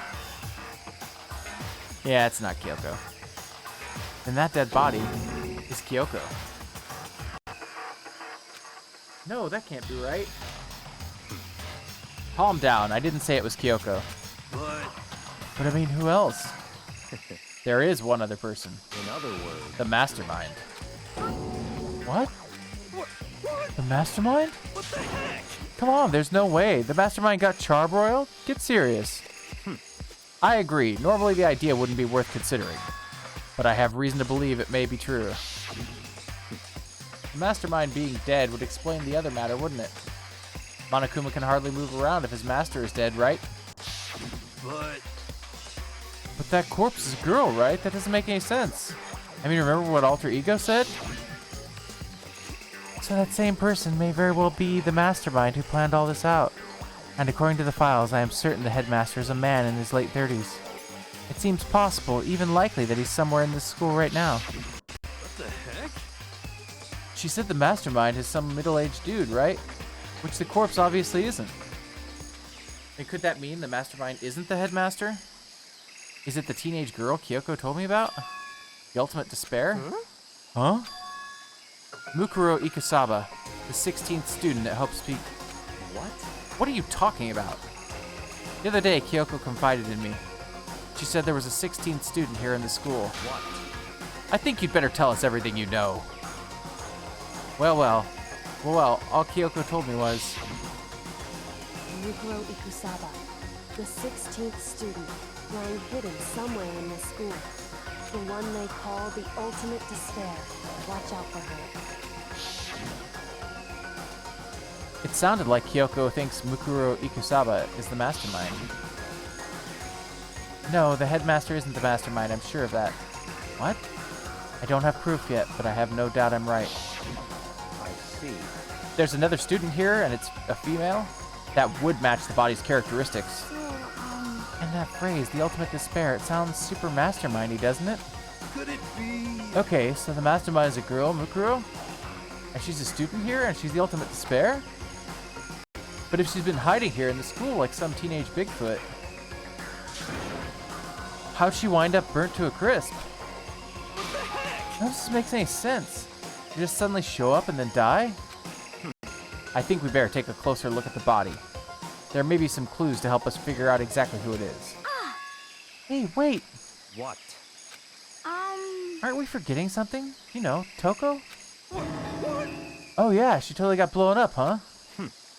Forget about her. I'm sure the explosion vaporized her. Oh, she survived. Oh, she survived. What just happened, Master? Stop talking. You declared for the whole world to hear that you would never again inhale a single molecule of oxygen. Oh, then I don't mind breathing in the carbon dioxide you exhale. That's enough for me to live. What the heck? This is the strangest back and forth I've ever seen. Yeah, no shit.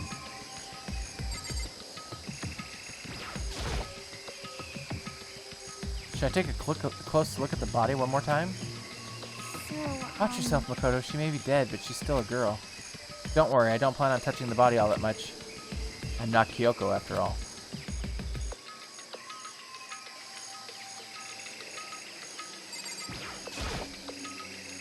There's something next to the body. It's a key? Is it what Kyoko took from Monokuma? No, it's not. What did you steal? So... I stole this. A key? But looking at it, I could tell it wasn't just any key. It's shaped like Monokuma. It's probably the only key of its kind on Earth. That's right, the key she stole was shaped like Monokuma. This isn't anything like that. Then this key is... What? What is it? Did you find something? Yeah, this is on the ground nearby. I've never seen anything like this key before. What could it possibly go to? Sorry, that was... yeah. I've never seen anything like this key before. What could it possibly go to? So even you don't know then. Makoto, I'm going to give you a very important task. Huh? I see. That key might give you access to certain areas we thought were locked. You mean... So in other the words... biolab, the data center, the headmaster's room, and the dorm rooms on the second floor. It's in your hands. So I'm your errand boy now? Well, I'd like to...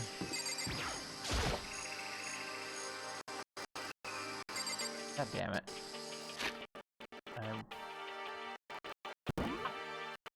see.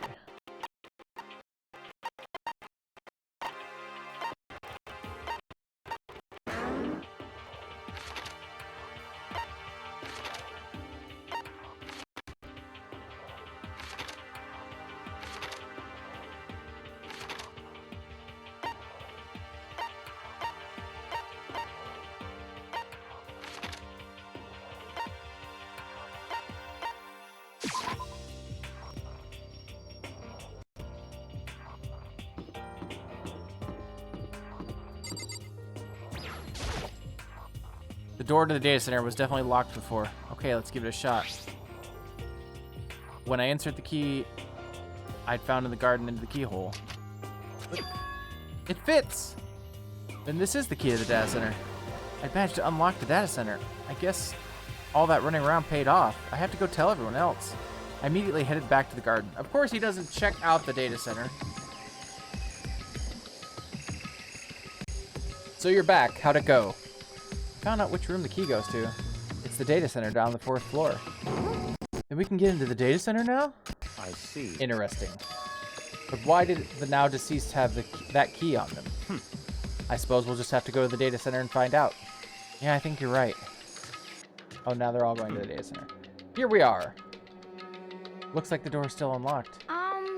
Hey, so when you open that door, there's not going to be another huge kaboom like before, right? You're asking that kind of question? Now? Don't worry, we have Makoto. What? In other words... It's in your hands. Again? It means I trust you. That's an absolute lie. I'm just being used. I reached out and put my hand on the door. I closed my eyes and tried to clear my mind. With a silent prayer, I slowly opened the door. Nothing happened. After making sure I was still alive, I slowly opened my eyes.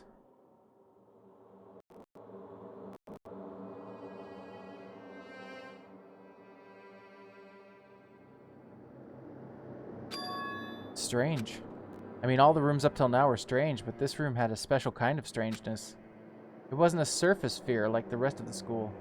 Here, the fear was lurking beneath the surface. The room was filled with a kind of dread. What? Hey, that's... Here extended a trembling hand and pointed. Look at all those monitors on the wall. Look at what they're showing.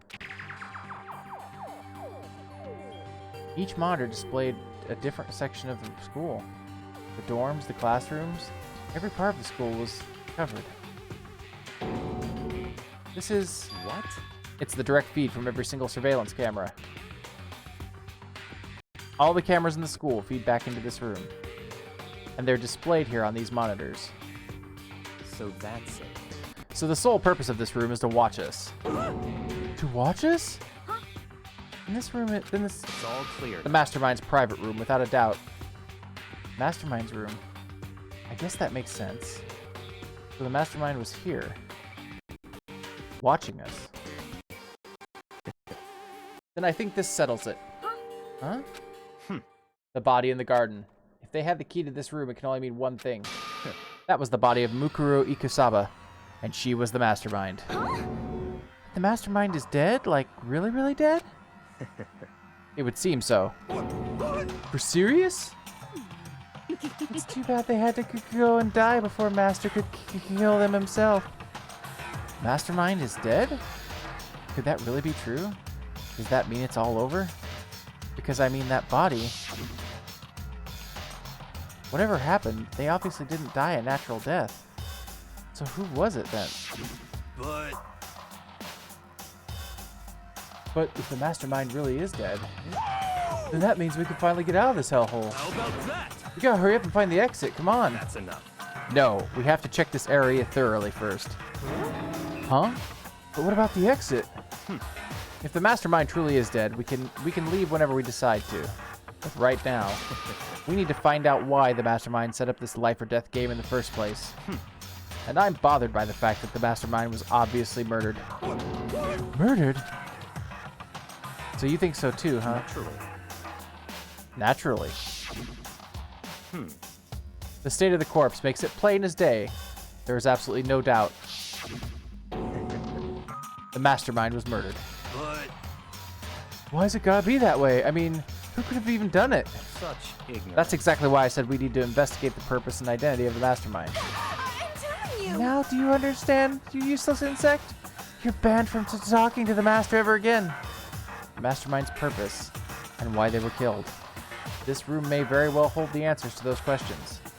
After all, the mastermind must have spent who knows how much time here. Okay then. Let us begin our search. It's time to uncover the identity of the mastermind. Okay. A bunch of computers all lined up. They look like high-performance PCs, nothing like the ancient laptop Alter Ego was installed on. They're all on, but they seem to be locked. So what, we can't do anything? Just use your fighting spirit to force your way in. What century are you from? The mastermind must have been using these to monitor the network and Alter Ego. You may well be right about that. What? But there's no point in thinking about that now. You're right.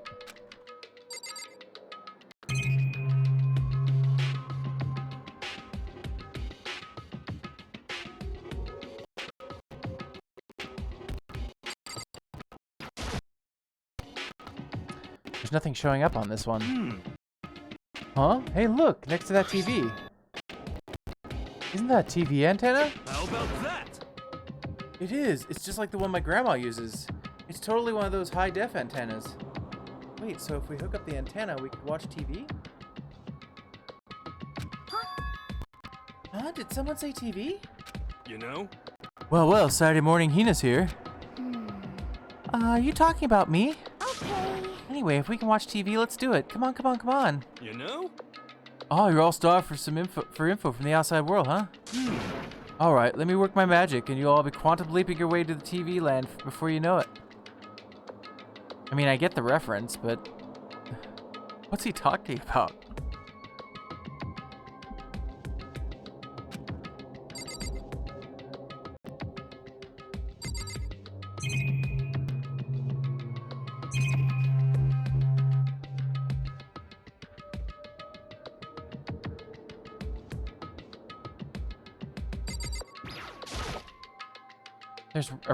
There's really a ridiculous number of monitors here. And the mastermind's been using them all to spy on us. As long as I have this. Huh? Look at my master go. It's like a feast for the eyes. How much is a monthly membership? Alrighty then. This door's kind of creepy. It's got a picture of Monokuma on it. What could possibly be inside?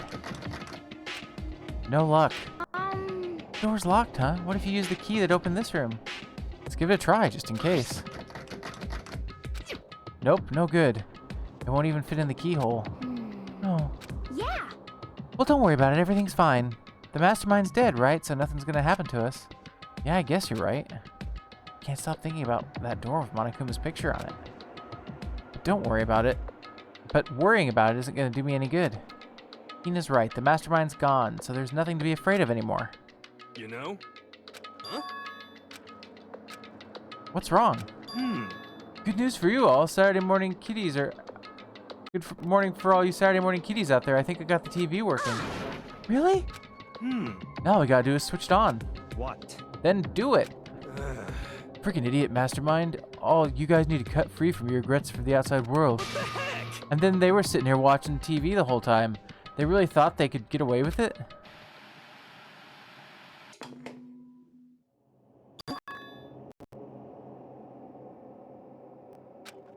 Huh? This is... It's the feed coming from the surveillance camera monitoring this room, isn't it? What the heck? Huh? That's weird. Come on. Hey, what are you doing? Huh? That's really weird. You're weird. Weird in every way possible. And not just weird, super weird. But this TV isn't hooked up to anything but the antenna. So how is it showing the camera feed? Well... Did you try changing the channel? Oh, Oh, good idea. Let's give that a try. Here, I went through each channel one by one. But on every channel, it was just us. It's a live feed of us standing here in the data center. Is it broken or something? Could it be? No, there must be some kind of trick to it. Some weird setup. A trick? What kind of trick? Actually. I'm not sure, but... Huh? Huh? Huh? What? Huh? What? What? Been a while, you friggin' bastards! Monokuma? How? You're supposed to be dead. Me? Dead? Don't be freaking stupid. What? Hey, you're acting kind of strange. Something seems different. Of course. I'm different. Evolution is perfectly natural. After all, I've been hibernating for 2 years already. Not even. It's been like half a day at most. How are you alive again? Oh yeah, that's it. The look on your faces right now is sublime. That's what I wanted to see. The moment you went from hope to despair. Don't tell me you pretended to be dead all for this moment. Why would a bear pretend to be dead? You're the ones who should pretend to be dead when you see a bear. I mean, that's totally laughable. It makes me laugh. I'm gonna laugh now. Well now. And that's that. Now it's almost time to cut off your past so full of hope and begin to despair at the future ahead of you. I want you all to have more fun in this killing game. You can't be serious. We have to keep going? Let me out of here! No, we were supposed to get out of here. Get out of here? Are you still obsessed with getting out of here? Unbelievable. How do you not get it? There is no getting out of here. And besides, this life isn't all bad, you know? I mean, there's stuff you won't like about life no matter where you are. Are you serious? This place is the worst.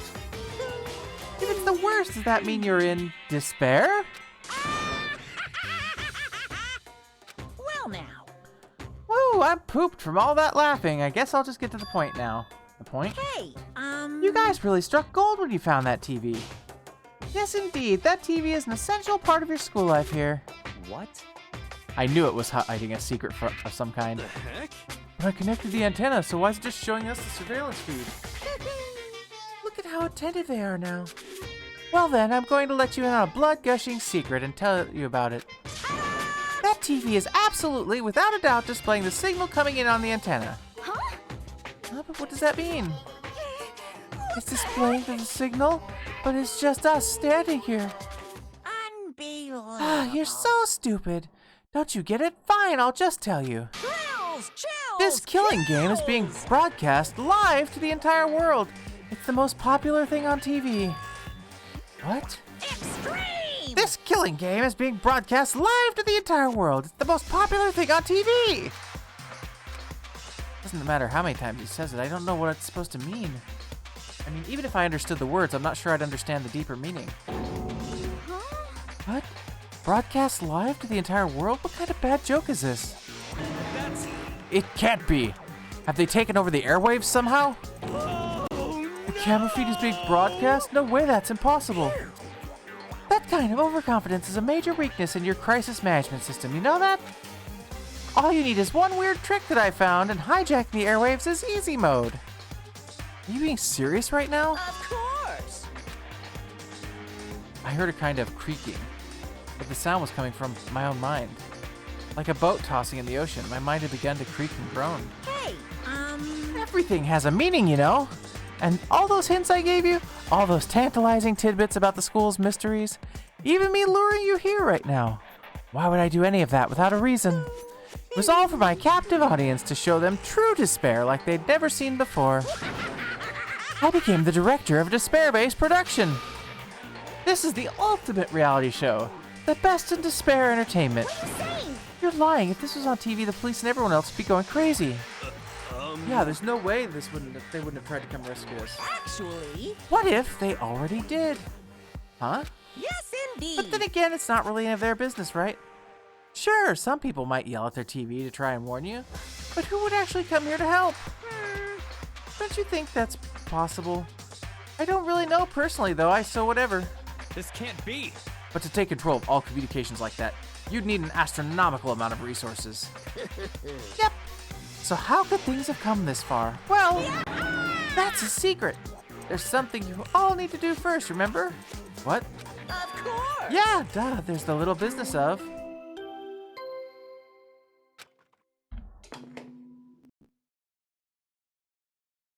A body has been discovered. After a certain amount of time, which you may use however you like, the class trial will begin.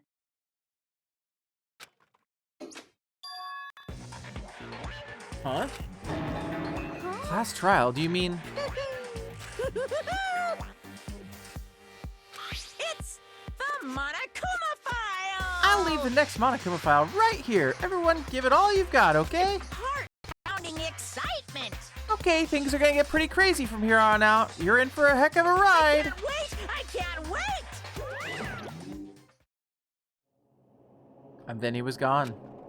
Reality was incomprehensible, the truth hopelessly out of reach. All we were left with was despair. We stood there for I don't know how long, frozen in place. I couldn't think. It took everything I had just to keep myself standing upright. I don't understand any of this. What's despair entertainment? And how is he still alive? I'm sick of this. I thought that finally we could get out of here. And plus, what did he say about a class trial? Stop talking. Well, that's the obvious. Well, that part's obvious. The class trial is the class trial. What it means is that at this point, we have to figure out who the culprit is. Figure out who killed Kyoko. What? What the heck? What are you talking about? I thought Mukuro Ikusaba was the one who died. The victim was female, right? Kyoko certainly fulfills that condition. And if Monokuma is still alive and active, that means the mastermind, Mukuro Ikusaba, isn't dead. So naturally that body can't belong to her, so it must be Kyoko. There's no other possibility. The body is Kyoko's? Kyoko's been murdered? No, it's not possible. Because I don't know anything about her yet. I don't even know who she really is. To have it end like this. I don't believe it. I refuse to believe it. Quiet. Whether you believe it or not, it doesn't matter. The truth is the truth. If you refuse to believe, it's your responsibility to uncover the truth for yourself. Myself? Anyway, we better begin. But we're gonna have a class trial, then that means the killer... That's right. Correct. It must be someone participating in our school life. Wait, so you're saying one of us killed Kyoko? Well, that's not precisely what I'm saying, no. Huh? But you just said... Stop talking. I don't have time to explain now. There's a veritable mountain of issues I need to confirm. So I'm going to begin my search. If you value your lives, you'll put everything you have into this. That is how this game works, after all.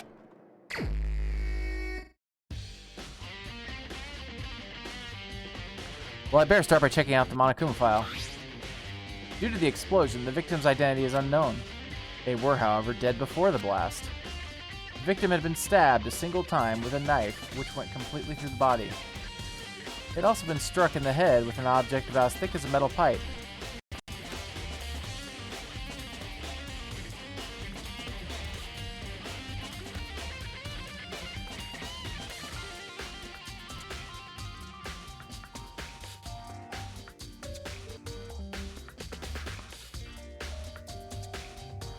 About as thick as a metal pipe. Who do we know that died that way? The body was covered with other wounds, but these were at least several days old. So even the Monokuma file doesn't tell us who the victim actually was. The unidentified body, could it really be Kyoko? It's not Kyoko. That much I know for sure. Or... I have no choice. I have to investigate. I have to uncover the truth for myself. No matter what, I have to find out what happened or we're all dead. I need to go back to the scene of the crime, back to the garden.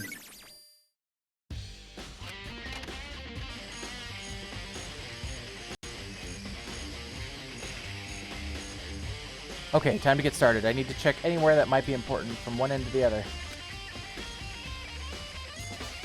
I just need to do what I always do. I check the body more thoroughly. Maybe then I'll find out for sure if it's Kyoko or not.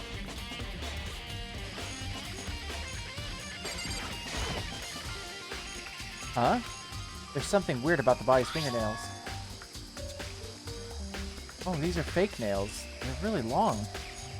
They seem like they'd get in the way of normal activity. There's also something on the back of her right hand. Is this a tattoo?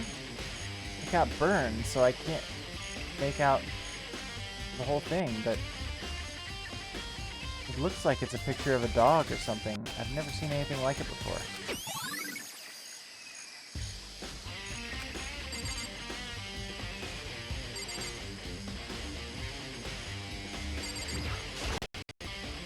The upper half of the body got set on fire in the explosion, so it's totally blackened. Also, the top half of the body is wet.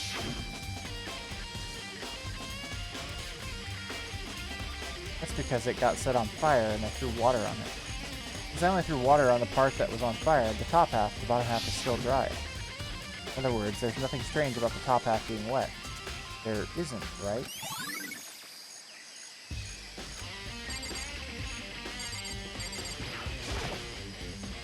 Lower half of the body didn't get wet at all. After the body blew up, the top half got set on fire, so I dumped a bucket of water on it. Yeah.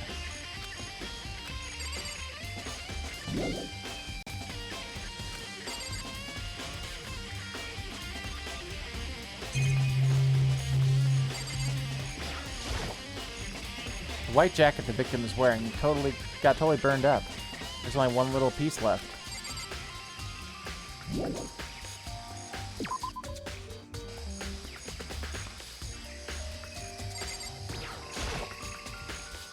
These look like fragments of something. They're all burned, so I can't really be sure, but I feel like I've seen something like it before. But where? Wait, was it there? I'll have to double check that later.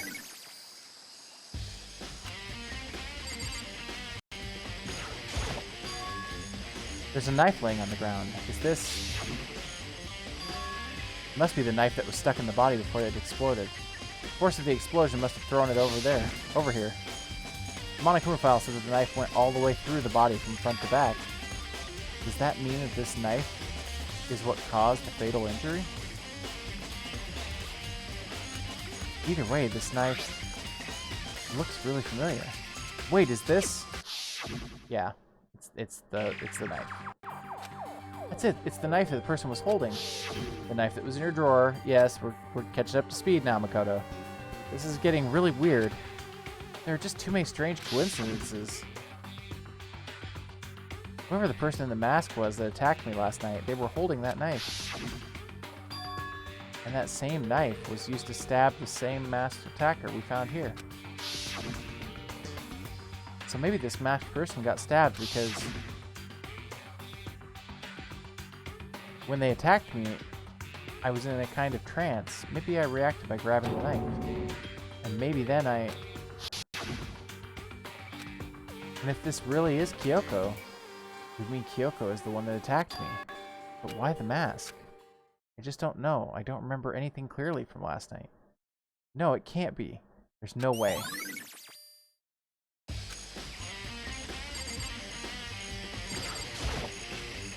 I remember there were some chickens in the chicken coop. I count 4 chickens. Huh? 4? Yo! What's going on, Makoto? Oh, I'm glad you're here. Listen, do you remember how many chickens there were in here? Of course, there were precisely 5. Yeah, right? Huh? Oh, what's wrong? There's only 4 chickens here now. We're 1 short. Huh? That's so weird. I wonder when it disappeared. But...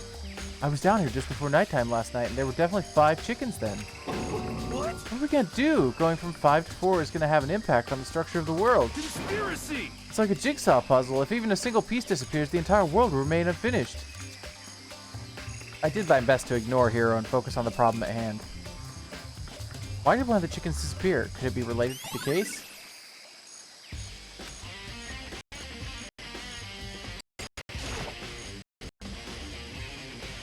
Just to be sure, I should take a look at the tool shed. This room is dusty and disorganized. In other words, a pretty stereotypical tool shed. Is this a tarp?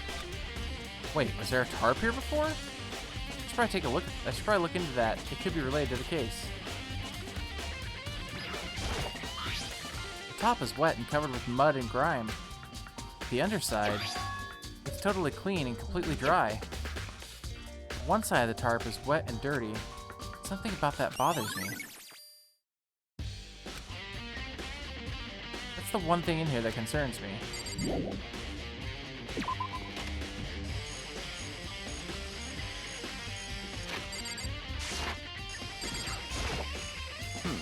Good timing, Makoto. I want to talk to you. What do you want to talk about? So, in other words... I'd like to hear your alibi. Alibi? In other words... Correct. I'd love to hear where you were after nighttime began last night. Well, I was sick, so I was asleep all night. But why are you asking about that now, and what's nighttime got to do with it? Naturally. Isn't it obvious? This murder took place after nighttime. How can you know that for sure? Because just after nighttime began, I came to the garden. I was going around looking for everyone so I could tell them about Monokuma. Hiro's been spending most of his time up in the garden the last few days, so I figured he'd be here. And I can confirm that when I arrived last night, there was no body here. In other words... So the murder could have only taken place at some point during nighttime, after I left the garden. However, Toko, Hiro, Hina, and I were in the gym together the entire night last night. What? Once I found Hiro in the garden, we immediately went to Toko and Hina's room to get them. At that point, we all went to the gym and began dismantling Monokuma. As a precaution, we made sure not to go anywhere alone. We even went to the bathroom in pairs. In other words, all four of us have airtight alibis.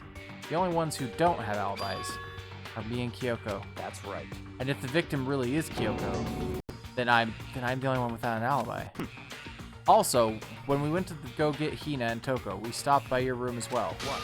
But you never came to the door. So, where precisely were you?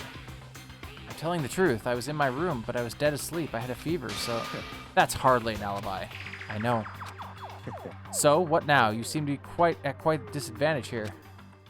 I'm the only one without an alibi. That's really bad, isn't it? Not great.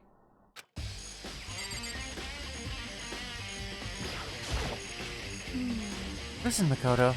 Do you remember how the body looked, before it blew up? If I remember right, it was wearing some kind of mask and a big white coat. Also, there was a knife sticking out of the stomach, and the area around it was stained with blood. Apparently, the wound had stopped bleeding, but the blood on this body was still wet. Byakuya said not to touch it to avoid getting all the bloody. But for how much blood there was on the body, I didn't see any on the ground around it. Okay. Oh, thanks. That was a big help. Now that you explained it, I totally remember how it looked. Well, having you talk about it like that helped me remember it a lot better too. So thank you too.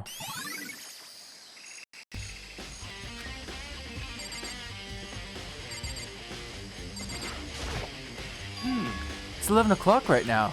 Okay, and? Serious? Oh, well, I was thinking about when I first found the body.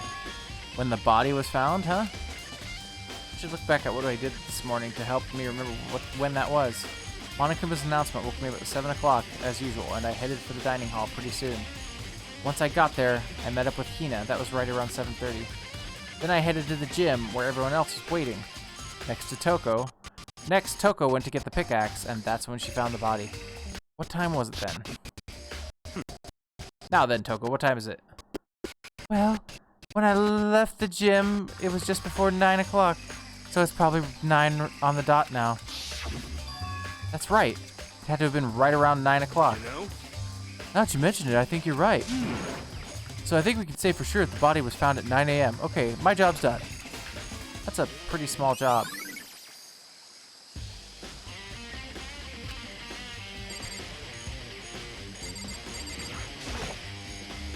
This is the panel that controls the sprinklers. They're set to turn on at 7:30 every morning.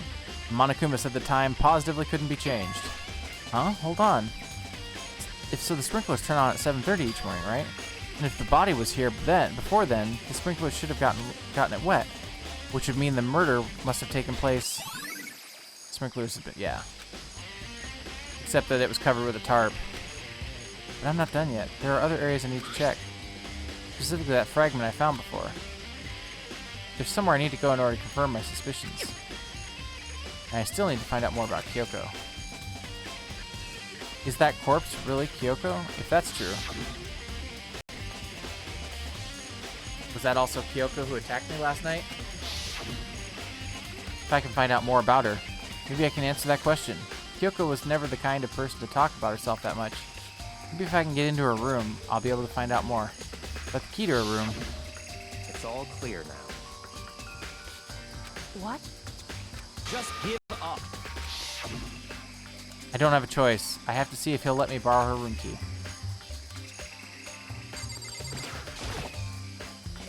Hey, I'm Byakuya. If you do come up with an alibi, I'd be happy to hear it later at the class trial. Oh no, it's not about that. You have the key to Kyoko's room, right? I was hoping I could borrow it. I'm afraid I can't take that risk. You're the prime suspect, after all. What? Of course, if I were to go with you, that would be a different story. Then will you go with me? Sorry, I have my own agenda to take care of. Find me again later and we'll see. Goodbye. Depending on my mood, I may go with you, or I may not. Come back later, huh? Okay then, in the meantime I should go look somewhere else. I should go check out that one area.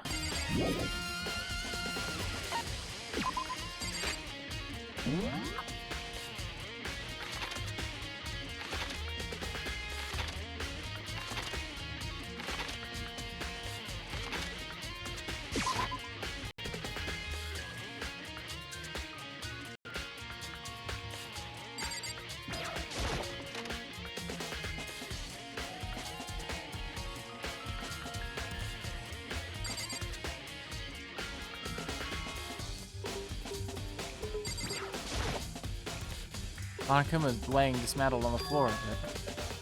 I figured it wouldn't be here. You know? Oh, it's the bomb from the Monokuma. I just found something. What is it? It's... Huh? It's what? A bomb. There's one installed in every Monokuma robot, I'm sure. What? And the bomb that bomb went missing. There's no doubt about that. The fragments I found in the garden. Yep.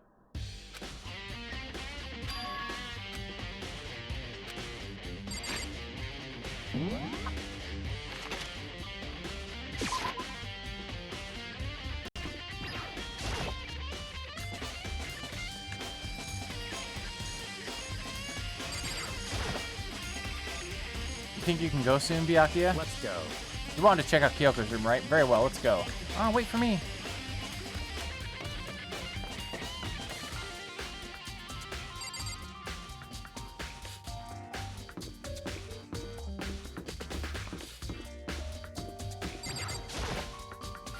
Well then, here we go.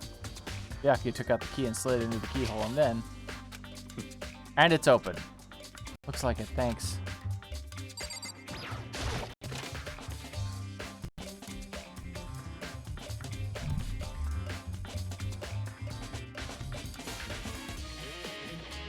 So this is Kyoko's room.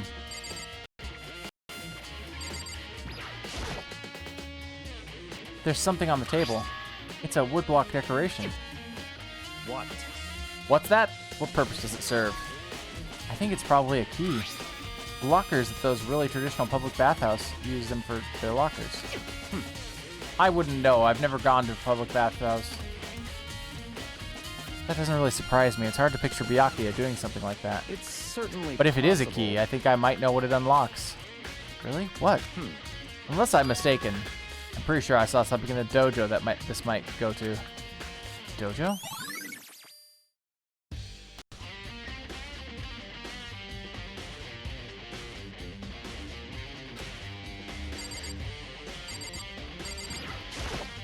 What? You wanted to come here, right? So what is it you're looking for? Nothing in particular. I just thought we might find some kind of clue here. A clue that might help us understand Kyoko. Come on. You can't be serious. That's why you made me take the time out of my search to come here? Sorry. Regardless, if you plan on poking around at random, you're doomed no matter how much time you take. Surely you have something more concrete, something to give us some sort of direction here. More concrete. Oh, I know. Earlier, Kyoko gave me something. Huh? What's this? It's true. Consider it a symbol of my determination. Don't open it yet. Only open it if something ever happens to me. I'm sure I have it here somewhere. Found it. What's in the envelope? Kyoko gave it to me. She said if something ever happened, I should open it. Well, something has certainly happened, so open it. Okay. I opened the envelope and looked inside. Inside was a single piece of paper. Under the sheets. What? That's all that was in there? Yeah, it looks like it. Under the sheets, what could it be? But could something be hidden under the bed sheets? Part of me didn't expect to find anything, but as I lifted up the sheets... What's this? I found a crumpled up piece of paper. Class number 78 student registry. Mukuro Ikusaba. I see. It appears to be Mukuro Ikusaba's profile. Yeah, it looks like it. That's probably the other thing Kyoko stole when she snuck into the headmaster's room, along with the key.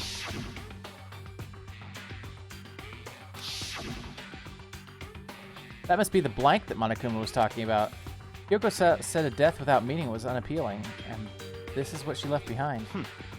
I don't have time for your sentimental indulgences. Hurry up and finish your search. Okay.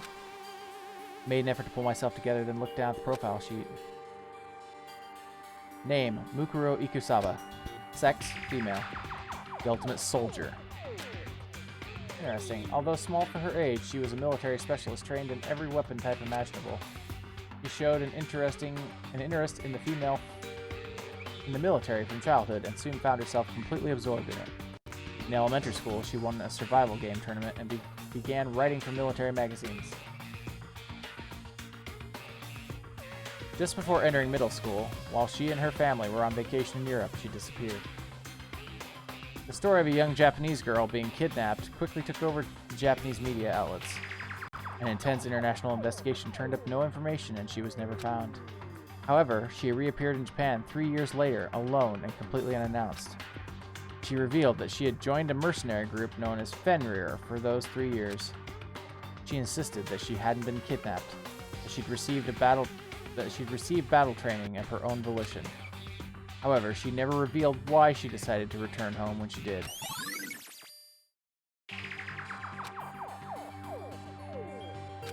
The Ultimate Soldier, a mercenary group? This doesn't feel real. The world I grew up in, it's like a completely different dimension. It's like one's non-fiction and the other's sci-fi. There's no way to even compare the two. That's how different this is. That was how I saw things as just an ordinary person, but then... I see. I never imagined I would hear the name Fenrir in a place like this. Huh? You recognize it? Naturally. The Fenrir Mercenary Corps is a collection of battle-crazed warmongers. But they do have their uses, and they always get the job done. That's worth remembering. It's all part of a world totally removed from the one I live in. I have to say I'm intrigued. Every rumor I've ever heard says that Fenrir is already... Found it! Whoa, I feel like our hero is becoming a bit player, and a bit player is becoming our hero. Ah, it's you. What? What have you got in your pretty little hand there? Uh-oh, you found her profile? So what if we did? Hey! Don't freak out on me. I'm not going to hold it against you or anything. And in case you're wondering, I don't hold it against Kyoko either, even though she stole it and hid it. After all, there's no rule against stealing, is there? But who I can't forgive is Miss Ogami, who broke the rules and busted into the headmaster's room. Maybe I'll drag her corpse out here and slice it up and devour it. Bears are omnivores, you know. What? Are rule violations really so unforgivable? You're quite adamant about those regulations of yours. Of course I am. A proper school life is built on the dedication to organization and order. Which is why even I, as the school headmaster, have to follow the regulations myself. Oh, so you're saying you have to follow your own rules as well? Of course! Absolutely! I can't have you complaining about how unfair it all is, now can I? In fact, on the subject of fairness, would you like to know something interesting? Interesting? It's about the one writing all the rules. They're actually one of the participants in this killing game. I don't think I ever actually told you how many participants there actually were, did I? I was thinking I should probably clarify that. Hey, When you all first got together in the main hallway back when there were 15 people there, right? I think that the first meeting may have led to a little misunderstanding among you all. A misunderstanding, are you saying? In other words... That's right, there weren't actually 15 of you. Yes, indeed. The total number of students taking part in this killing game was actually 16. 16? Then... Mukuro Ikusaba, the 16th student, lying hidden somewhere in this school. The one they call the ultimate despair. Watch out for her. She's part of this school life. So the one making all the regulations is... Why? Huh? Did you say something? Why are you telling us this? Oh, well, because... Like I told you, this killing game is desperately popular. You wouldn't believe the ratings. And since we've got so many viewers now, I wanted to make sure everyone was on the same page. I don't want to wake up to a hurricane of complaints and hate mail, you know? Yes, indeed. Makes sense? Well, now. Okay, that's all you get for now. Oh, actually, I do have some revenge to get, so I have an extra bonus for you. Revenge? I want to get back at that sneaky Miss Kiriguri, so I'm going to share a little secret with you. Seriously? Hey, You know how she wears those stupid gloves day in, day out all the time? Well, don't tell anyone I told you, but she wears them to cover a bunch of hideous scars that she doesn't want anyone else to see. What? Okay, now that's all you get.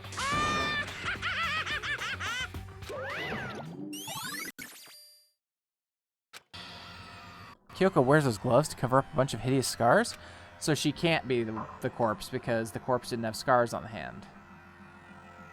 Wait, so on the back of her hand, the tattoo. Wait, but no. Monokuma specifically said they were scars, right? And that's why Kyoko wears those gloves, to hide them, which means... Those fake nails on the corpse. Are you thinking about Kyoko again? Huh? What? Forget about her. What matters now is uncovering Monokuma's trap. His trap? Such ignorance. God must have really hated you to make you so dull. Don't you remember what Monokuma just told us? He said there were 16 students, right? Which means Mukuro was a student here. Right. Obviously, Monokuma was trying to tell us that Mukuro is the one creating the rules to the game. But why wouldn't he tell us that? But why would he tell us that? And why now? He said he wanted to make things clear so there wouldn't be any complaints later. But the mere fact that he said that proves that Mukuro is connected to this case. That's why Monokuma revealed the existence of the 16th student. He needs to make our investigation fair. Mukuro is related to the case? Certainly Perhaps possible. she's the one who killed Kyoko. What? That would explain why we would have to have a class trial, wouldn't it? If she's a student and she killed someone, that would make her part of the school killing game. Mukuro's the killer? She killed Kyoko? Anyone should be able to come to that conclusion, don't you think? In fact, that's exactly what I thought when the investigation first began. What? But based on what Monokuma just told us, I've changed my mind. It's all clear now. Mukuro Ikusaba isn't the culprit. Huh? What makes you say that? We thought Mukuro, the ultimate despair, was the mastermind's true identity. But if that's true, Monokuma's behavior makes no sense. Why would the mastermind go out of their way to reveal themselves to us? That's a good point. So, in other words, Mukuro giving us information that would raise questions about her would be bold, to say the least. That makes more sense then. It makes more sense then to assume that Mukuro isn't the culprit. So that's the trap. They want us to suspect Mukuro and come to the wrong conclusion. That's what makes sense to me. The way you say it definitely does seem possible, but if that's really true, Mukuro isn't the killer, then who is? Well then, I believe our work here is finished. Let's move on. I'm sure there are other places in need of investigation. Let's find out if that key and the dojo really are connected. let's go. Well, are you coming?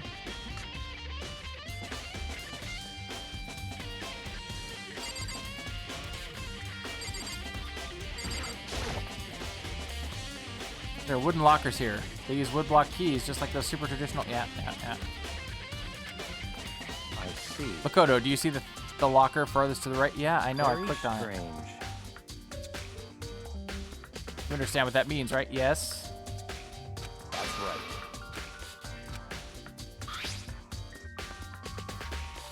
I took out the woodblock key and inserted it into the locker's metal lock. And click. The locker eagerly accepted the key and it opened. There are arrows in here, and it looks like 10 arrows in total. They look like they're made of titanium, which means they're quite strong despite how thin they are. Of course, without a bow, they're nothing but strong little sticks. Strong sticks. Oh, there's something else inside the locker. A wadded up ball of duct tape. I wonder what this was used for. Is that a blood stain? See. If it is, this means this is surely related to the case. The duct tape is related to the case somehow? But how can it possibly be involved? I think that's all the locker has to offer for now. Is something wrong? Very strange. It's very odd, don't you think? The locker was hiding items that were clearly related to the case.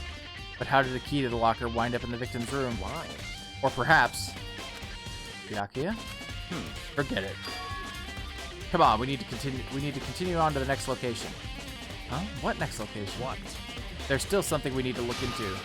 We need to do more research on Fenrir. Fenrir? You mean the mercenary group that Mukuro is part of? How are we supposed to find out about that? Isn't it obvious? Where in this school would you go to do research on something? Are we talking about the archive?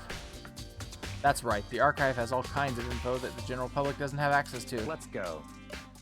We only have so much time before the trial begins. Let's hurry.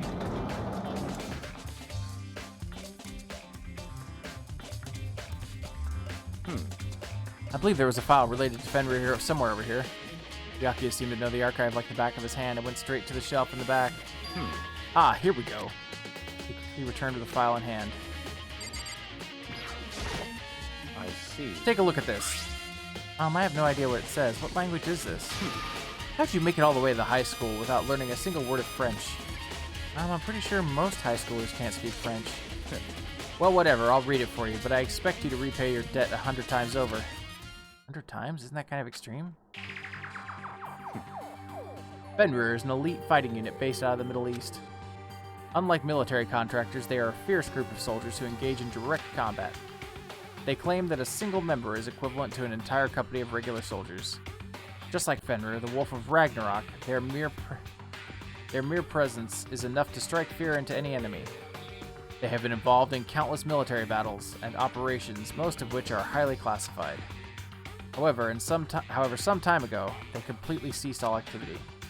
At present, their continued existence cannot be confirmed. There are unconfirmed reports that the key members of the group were all neutralized. Rumors indicate that they were killed to keep them from revealing the many state secrets they'd acquired. However, some however, believe that there was a mounting internal tension within the group, and they simply imploded. What? What is it? This all just sounds like some kind of alternate reality. Well, it isn't. This is our reality, the only reality.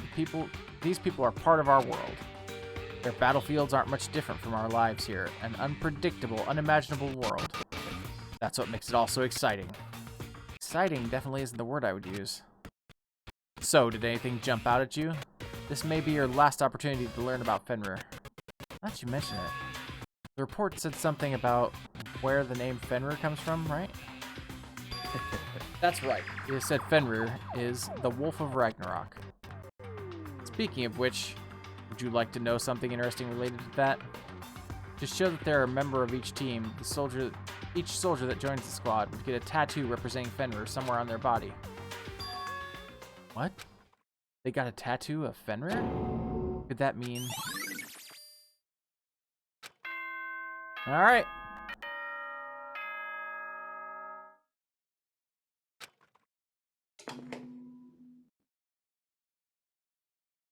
Time is utterly silent, and yet it constantly assaults us, organisms, the earth, natural phenomena. It damages us little by little until the end. You should really think about that. Anyway, it's time to begin the class trial. So, please meet up in the usual spot. See you later. Then the time has come. All we can do now is try to uncover the truth during the class trial. That's right. It would seem that way. It would seem that way. Let's go. I swapped those voices, sorry.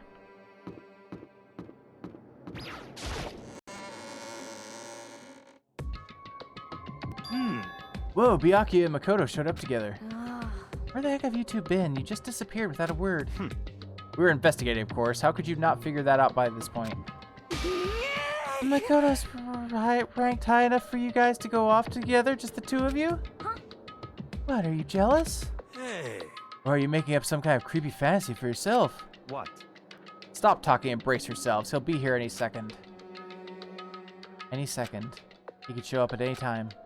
When I imagined that what was about to happen, I immediately tensed up and prepared myself. But we stood there for 5 full minutes waiting for something weird to happen. And then 5 minutes became 10. Why?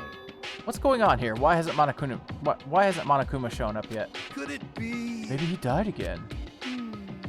What should we do? Should we keep waiting here or what? Did I scare you? Come on. I demand an explanation. Why'd you waste my time and make me wait like that? What? I made you wait? You've got it all backwards. You're the ones making me wait. Huh? In other words, I'm waiting for everyone to arrive. We can't start till everyone's here now, can we? What are you talking about? Everyone is here. We've all been waiting for you. Sorry, but you're wrong. But I've been waiting 10 minutes now, so it's okay. Oh, I'm sorry. Yeah, but I've been waiting 10 minutes now, so it's okay if I punish the one making us all wait, right? If we all agree it's a violation, then I'll arrange the punishment right now. If it's me you're waiting for, I'm here. We heard that voice. We all spun around to look. Hey. I'm here, and no rule's been broken. Kyoko. Kyoko, you're still alive? No, it's a ghost. Stop talking. If you want to fight, do it at the class trial. You need to save some of the fun for later, right? What? But is it okay that there's no particular penalty for being late? Is that right? I made it here just fine. What school regulation did I violate? Am I wrong? You're so selfish, so spoiled. You're right, there's no penalty officially, but I bet you'll be sorry later. No, I'll make sure you're sorry later. Anyway, hustle your butts to the elevator. I'll be just one step ahead of you. When Monokuma was gone, we all rushed up to Kyoko. Kyoko? So you really didn't die? Indeed. Of course I didn't die. Thank God, I'm so glad you're okay. Perhaps, but that's not necessarily a good thing for us. Huh? He's right, now we've got to deal with a ghost. I told you, stop talking. Let's go. Come on, let's go. Whatever we need to discuss, we can do it during the trial. Without ever looking directly at Kyoko, Byakuya stepped into the elevator. Master, wait for me. Good call. Who knows what might happen to us if we take too long. I'll be happy when this trial is over. One after another, everyone piled into the elevator, but I couldn't help myself. I had to talk to Kyoko before the trial started. Listen, before we get started, I have to ask you. Where have you been this whole time? You used that key of yours to go somewhere, didn't you? Correct. So I went to investigate the second floor dorms. The second floor? That's right. There aren't many monitors or cameras there, so I was able to avoid Monokuma completely. Of course, I also missed his announcement because of that. I had no idea the body had been discovered. Then what did you find out? So... Just now I finished my search and came back down, just in time to hear the class trial announcement. I took some time to go over the crime scene first. I can't go to a trial completely uninformed, can I? So that's why you were late. However... I'm sorry I kept you all waiting. But if you were on the second floor of the dorms... But if you were on the second floor of the dorms, does that mean then that's what the key you found goes to? Wrong. Actually, to be precise, not quite. In other words... I used Monokuma's secret tool, which can open any lock in the school. What? Just a second. Hey, what are you two doing? Hurry up before we get in trouble with Monokuma. Makoto. We can go over all the details after we get through the trial, okay, Makoto? Right now, I just want to focus on surviving our current situation. Because this is probably the single most crucial moment so far for me. For her? That's a strange way to put it. Class trial is important for everyone, right? So why would she say that it's a crucial moment for her? Goodbye. Well, if that's all. Seemingly unconcerned, Kyoko made her way to the elevator. I'm just overthinking what she said, right? Being the last one left, I stepped into the elevator. And the door slid shut. This time, the clunking was loud enough to hurt my ears, and the dread began to consume me once again. I can't imagine ever getting used to the mental pressure that comes with preparing for an execution. In that dusky darkness, nobody said a word. We just stood there, silent and still. After an immeasurable period of time, the doors opened without warning. A dazzling light penetrated every depth of my eyes, but it wasn't the illuminating light of hope. It was the blinding light of despair.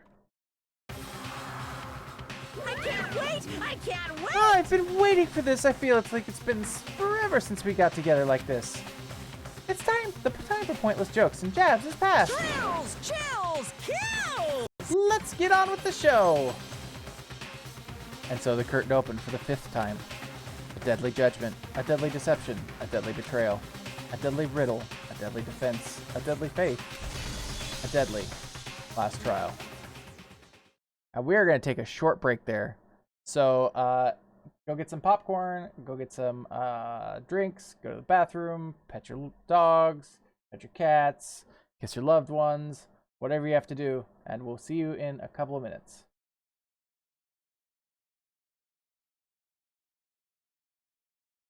Alrighty, and we're back. Thanks for hanging out.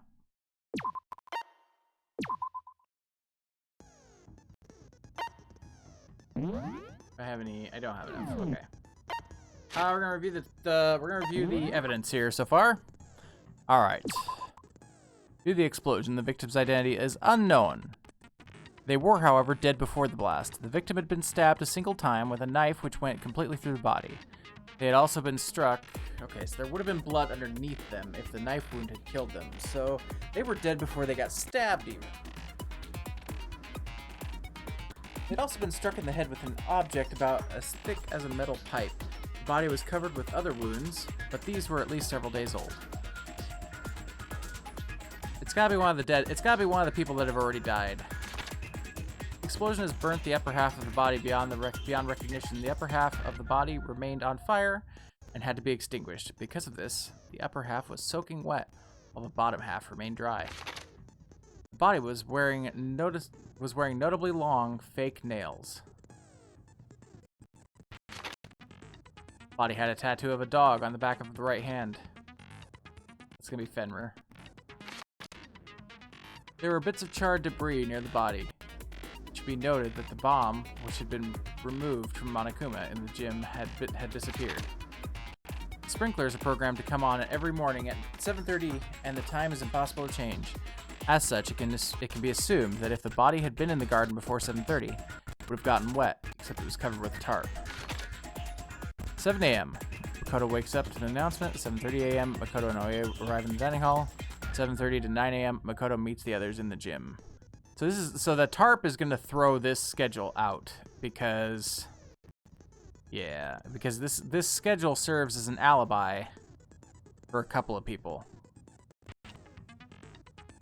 Toko's told to find the pickaxe in the garden where she discovers the body.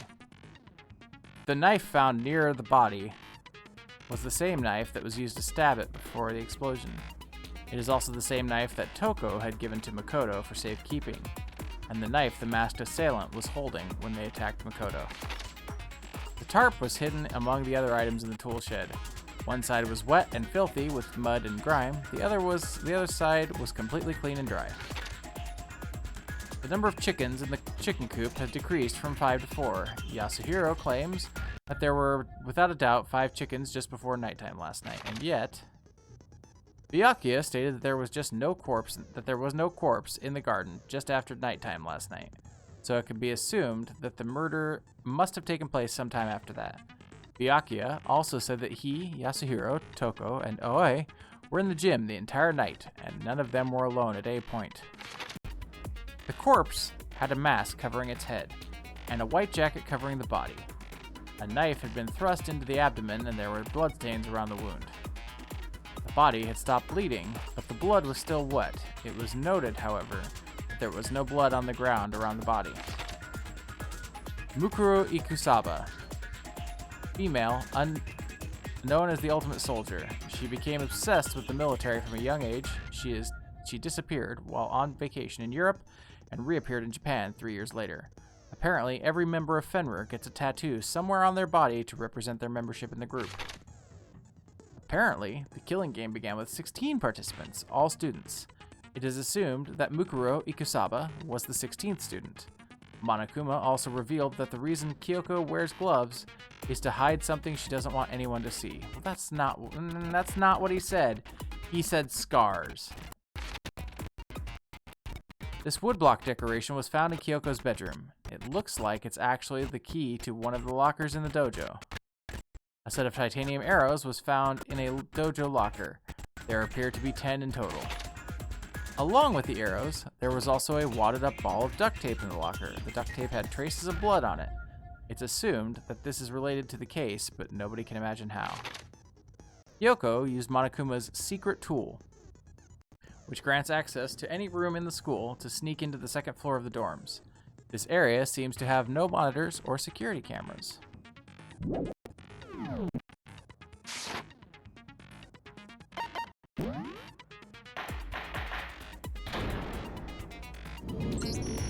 Let's begin with a basic explanation of the class trial.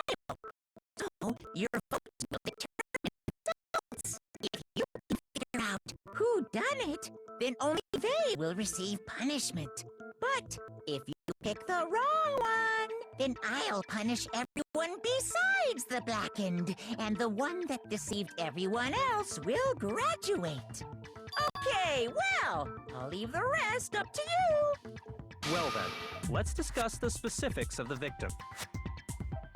First, we need to clarify who exactly the unidentified victim is. It's Kyoko. There's no other explanation. It's not. But Kyoko's standing right there. Thank you. No, that's a ghost!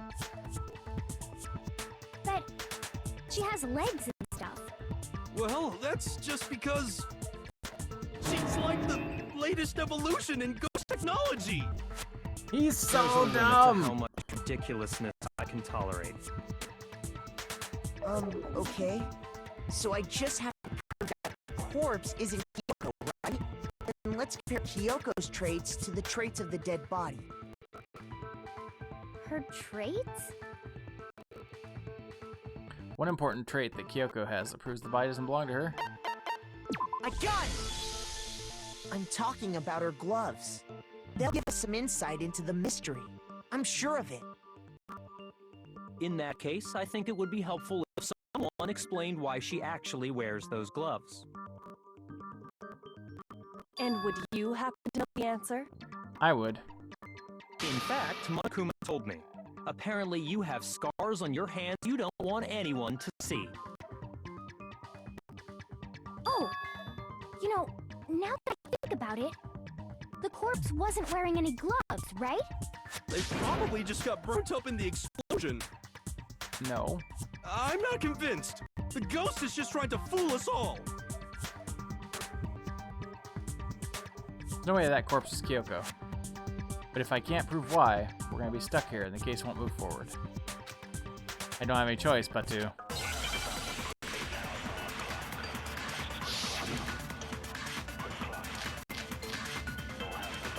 Tattoo on the right hand, exploded body analysis, fake nails.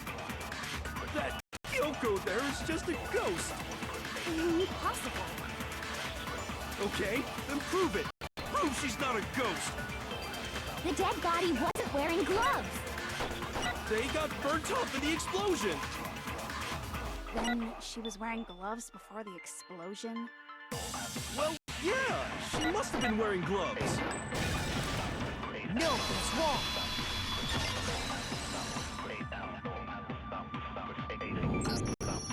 No, there's no way the corpse was wearing gloves. Whoever it was, they were wearing fake nails, remember? I imagine trying to wear gloves over nails like that would have been a pretty big pain. Besides, Kyoko wears gloves to hide her hands, right? It'd be pretty weird for someone who's self-conscious about their hands to wear fake nails, don't you think? Jeez, man, you don't know women, huh? They're complicated like that.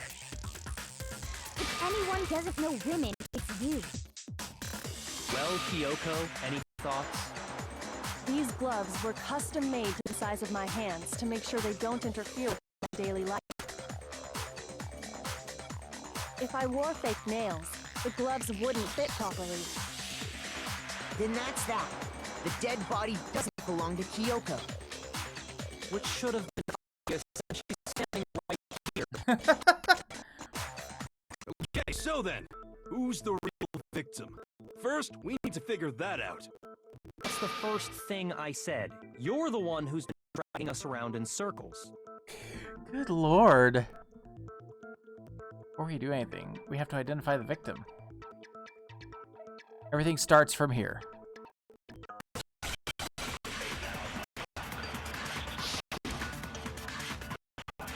Sprinklers explode about. Yeah, that's how we identify it with the tattoo. If Kyoko really is still alive, then who died?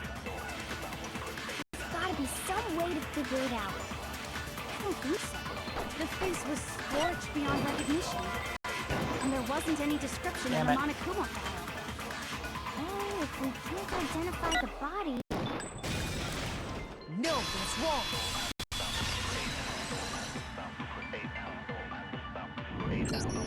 There was one clue left behind that we can use to identify the body. What? For real? If you're lying, he'll die a cruel and unusual death. Cruel and unusual death? This I gotta see. She's just being stupid. Ignore them, Makoto. Tell us what you're talking about.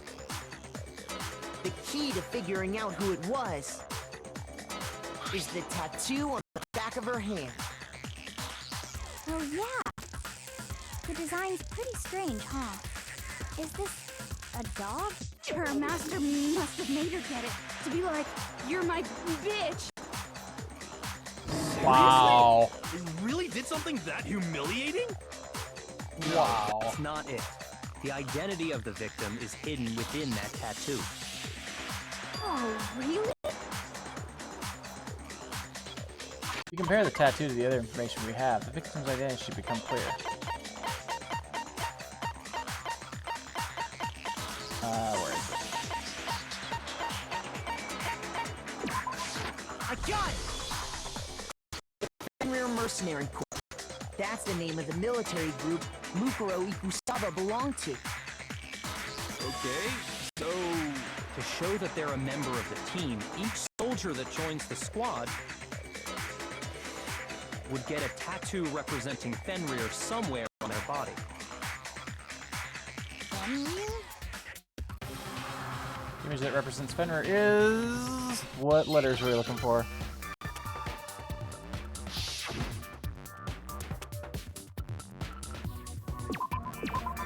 Wolf. That's what we're looking for.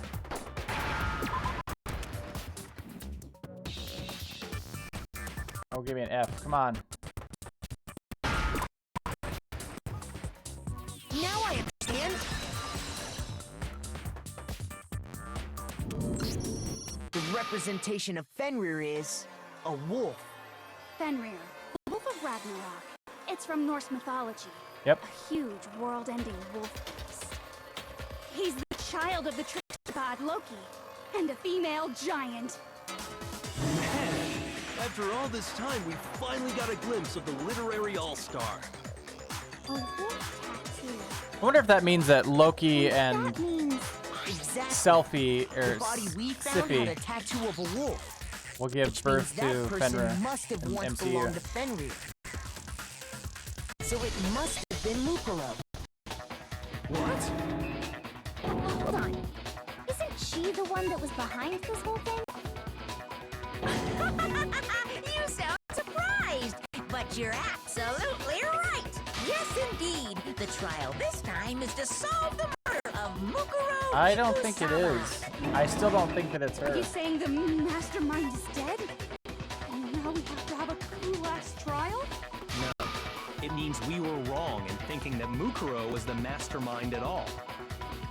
Oh. Being the ultimate despair seems like a pretty mastermindy title to me. Maybe we shouldn't have been thinking of her as the ultimate despair in the first place. You know, I hadn't considered After that. all, looking at her profile, I didn't see anything that would fit such a description. All it said was that she was the ultimate soldier. If I remember correctly, that other information came from Kyoko. That's what you told Makoto, right? So that means Kyoko got it wrong? I mean, it's possible. Who was she? Who was Mukuro Ikusaba? She's been gone this whole time? And when she finally turns up, she gets killed. Usually when there's a scene where an important character dies, it has a lot more detail. You're saying she wasn't an which means she was another participant.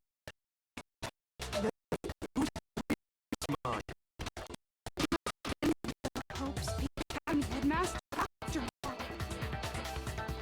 No, the headmaster has nothing to do with it. But how can we trust that? We already know your information about Mukuro was wrong. My information was not wrong. Okay, we're in the middle of a trial right now. Figuring out who killed Mukuro is first and foremost. Please limit all future prattle, chatter, and chit-chat as much as possible. Fine. Uncovering the identity of the mastermind will have to wait. But remember this. No matter what happens, we will find out who you really are. I stake my family name on it. I have officially decided to completely ignore all such attempts at provocation. Now then, just so nobody's confused, let me state this one more time for the record. The reason we're having a class trial is because a murder among the students has taken place. Point straight to your big ol' brains! What you're saying is that both the victim and the culprit are part of the student body? One of us Huh, killed Mukuro? okay. Wait, no! There's a chance that there's some mystery 17th person who's been hiding all No, along! there isn't. Nope. There are only 16 students in total that have been taking part in these events. Seriously? Then one of us killed Mukuro? Who did it? Who's the killer this time? Get a hold of yourself. We've already narrowed down the list of possible suspects. Huh? I'm sure you realize who I'm talking about, right, Makoto? Who the evidence points to? Yeah, it points to Kyoko and me. I got it! Narrowed it down to Kyoko and me, right? Why do you say that? Allow me to explain. Just after nighttime last night, I went to the garden, so I can confirm that at that point, there was no dead body there. So, the murder must have taken place after I left the garden. However, Hiro, Toko, Hina, and I were in the gym the entire time. The gym? That's right. The four of us were there trying to dismantle Monokuma. The whole time, we were very careful not to go anywhere alone. We even went in pairs. Right, but All of which is to say, the four of us all have alibis.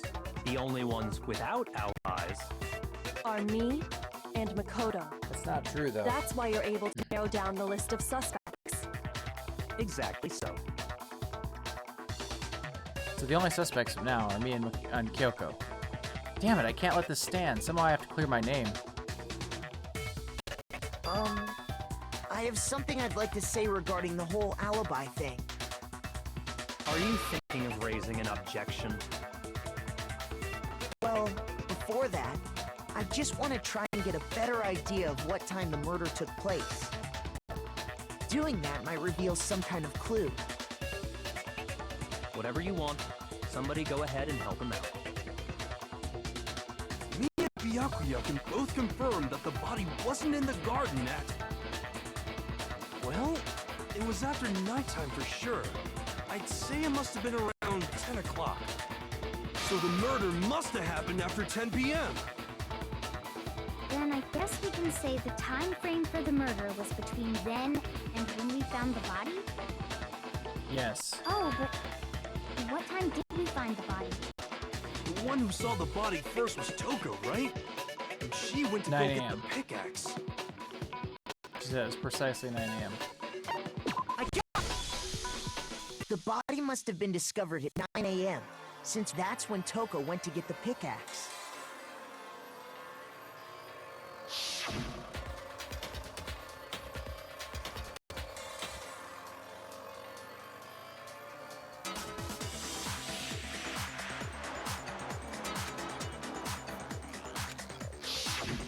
He's right. It had to be around then.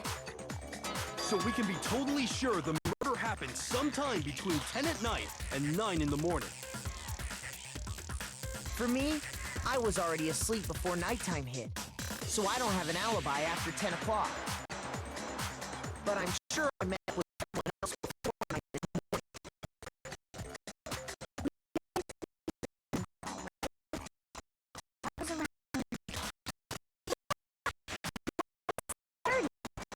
I remember checking right before I went in, so I'm totally sure about it.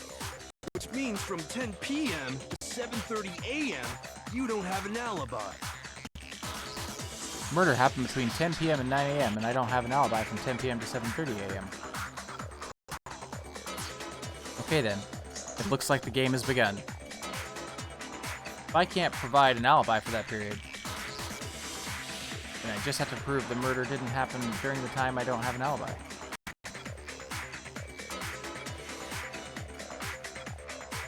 To do that, I have to make it clear when the body ended up in the garden. This is gonna get messy.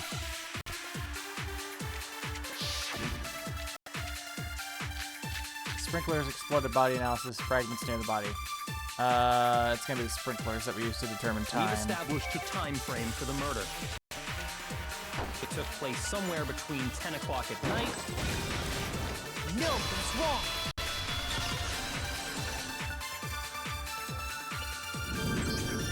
Actually, the murder couldn't have happened anywhere near 10 o'clock. It had to have taken place way later. And what makes you say that? Because of the sprinklers in the garden. The sprinklers are set to go off right at 7:30 every morning, right? Yeah, but we're setting ourselves up for a trap here. If the body here. had been in the garden before 7:30, then it should have been completely soaked. Oh, hold on. I remember this part perfectly. The body was wet. Dripping wet, in That's fact. because we threw water on it. Sorry, Toko, but you're wrong. I'm wrong? Yep. How? Are you saying only the mouth down south was wet? How dare you spew Oh my such indecent God. words? No, I'm saying that the body was wet, but not because of the sprinklers. What do you mean? By denying the sprinkler, are you trying to deny my entire existence? No. Man, you're totally wacko. If you really think it wasn't the sprinkler, you'd better tell us why!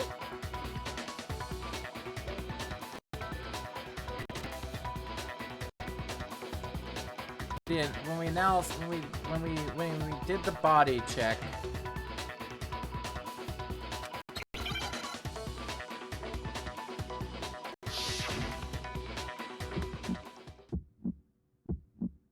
I admit nothing.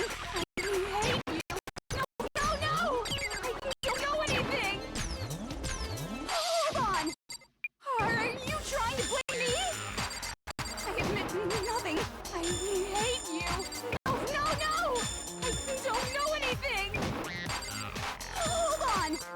Are you trying to blame me? I admit nothing. Are you trying to blame me? I admit nothing. I hate you. No! I don't know anything. man, that last bit screwed me How up. can you say it wasn't the bishop?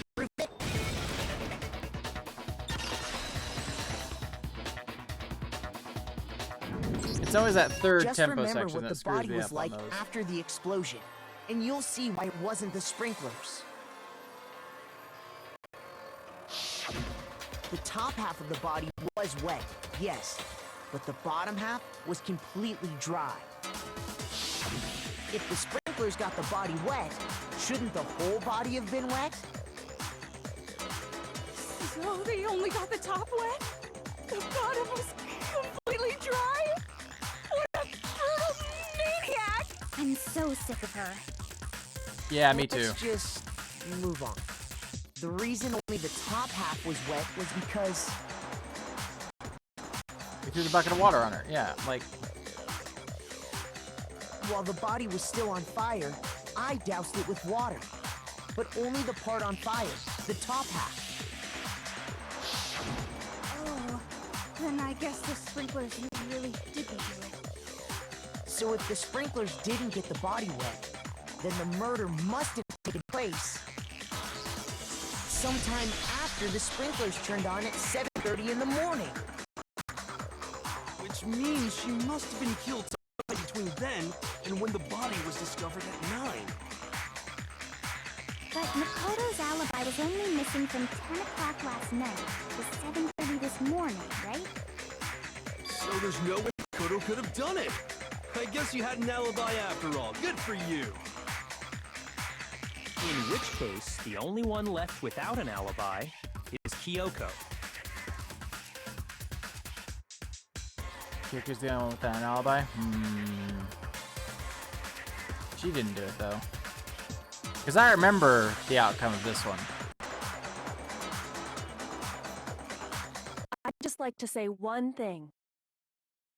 If you vote for me and I die here, the mystery of this school will stay hidden forever. That's... Which is why I can't let that happen. So are you saying you're not the culprit? Of course I'm not. I have no reason to kill anyone. This is a trap the mastermind has laid for us. A trap? We're this far into the game and now you decide to blame me? Stop wasting time, stop wasting energy. You really think your little trick is gonna work?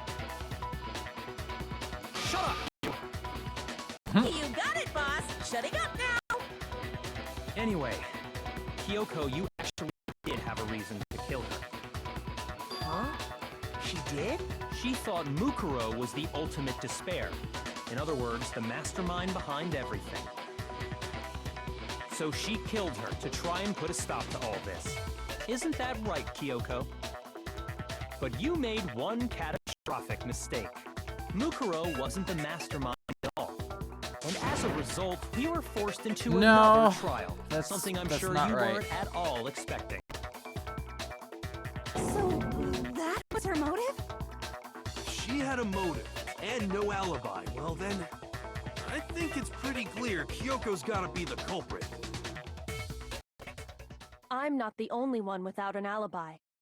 Makoto's explanation is still insufficient. Yes, because of the tarp. The sprinklers didn't get the body wet, but that doesn't mean the murder happened when they said it did. What are you... Here's the Because chaos. you see, there is a way the body could have avoided getting wet. Interesting. I'm listening. All it would take is covering the body with a certain something to keep it from getting wet.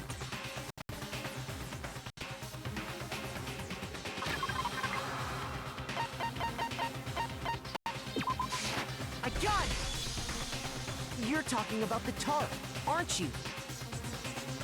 You catch on quick. You're right. All you'd have to do is cover the body with the tarp, and that'd take care of the water. In fact, that's exactly what the killer did. The dirt pattern on the tarp can attest to that. Yep. Only one side of the tarp got dirty, because that's the side that got covered in water. The side that faced down over the body, meanwhile, kept perfectly clean. This proves that the killer used the tarp to keep the body from getting soaked. But why would they go to all that effort just to keep the body from getting wet?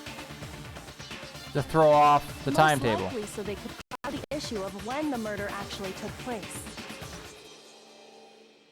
other words, to create an excuse exactly like the one Makoto just pressed.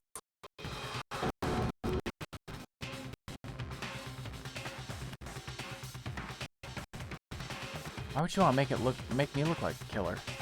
No, I can't think about that right now. That tarp. If it was used the way Kyoko said, the tarp must have touched the body, right? But the body... Wait, something's not right. And what might that be? There's no blood. Can't worry about Kyoko's motivations. If I don't do something, everyone's gonna think I'm the killer. I have to refute what Kyoko said.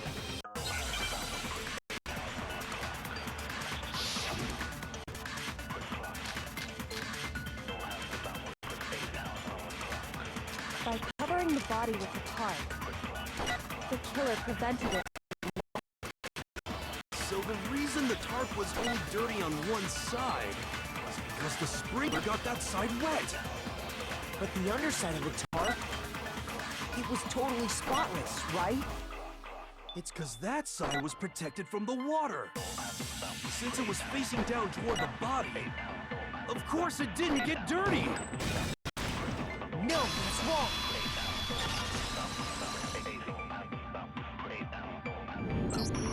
Actually, one side being clean is pretty strange if you think about it. Because the blood wasn't dry before the body got blown up, right? Byakuya said it himself. Not to touch it, or you might get some on you. If you put a tarp on a body in that state, it absolutely would have gotten blood on it.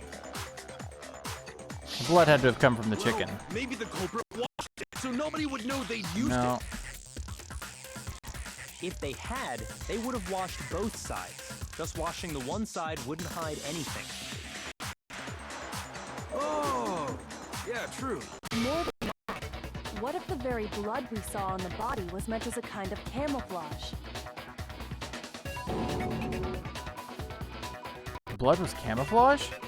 What if, after the killer used the tarp to avoid the sprinklers, they then covered the body in blood that didn't belong to the victim?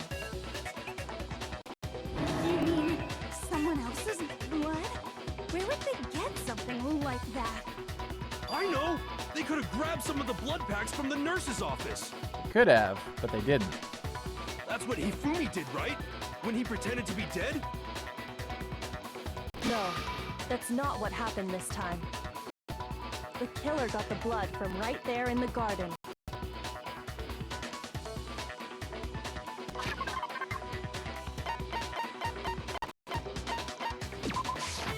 John! Could it have been chicken blood? What? Chicken blood? When I checked the chicken coop before the murder, there were 5 chickens. But after the murder, there were only 4. So, you're saying someone killed a chicken? And then Yes. covered the body with its blood? Man, that's messed up. Killing a living thing just to do something like that is awful. They should have at least eaten it. I wonder if the killer had to get the blood from the scene so they wouldn't be spotted walking around. Where were we all at? Anyway, there's no denying that a chicken went missing, which provides a basis for my theory. Perhaps, but even so, there's one thing that still doesn't make sense. You said the culprit used the tarp to avoid the water and then covered the body in blood, right? But if that's the case, then the blood should have soaked into the ground around the body. But that's not what we saw. Only the victim's clothing had blood on it. The ground was completely clean. I have to agree, that certainly is strange. Maybe they didn't apply the blood at the scene. Maybe they covered the coat in blood beforehand. They covered it beforehand? When you discovered the body, was it wearing the coat like you normally would? No, it was on backwards. I think so. Wait, no. The head was through the neck hole, but the arms were in the sleeves.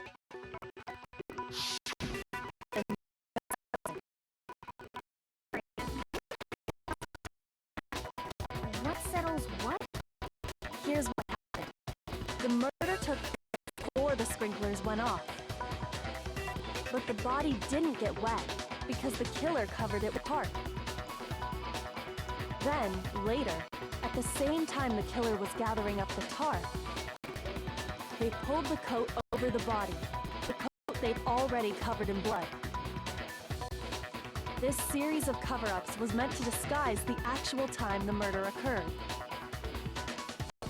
They wanted us to think the murder happened sometime after the sprinklers had gone off, at 7:30. If that's actually what took place, it certainly becomes possible that the murder happened earlier. Yes. But to pull all that off, wouldn't they have had to go back to the garden after the sprinklers turned off? Yes. Actually wouldn't have been all that difficult. Because you all were fucking around with the robot. They already had the coat ready, so they just had to grab the tarp and pull the coat over the body. They'd be done in no time. Maybe, but still. Hina, after you met up with Makoto in the dining hall, did you two stay together from that point on? Oh no.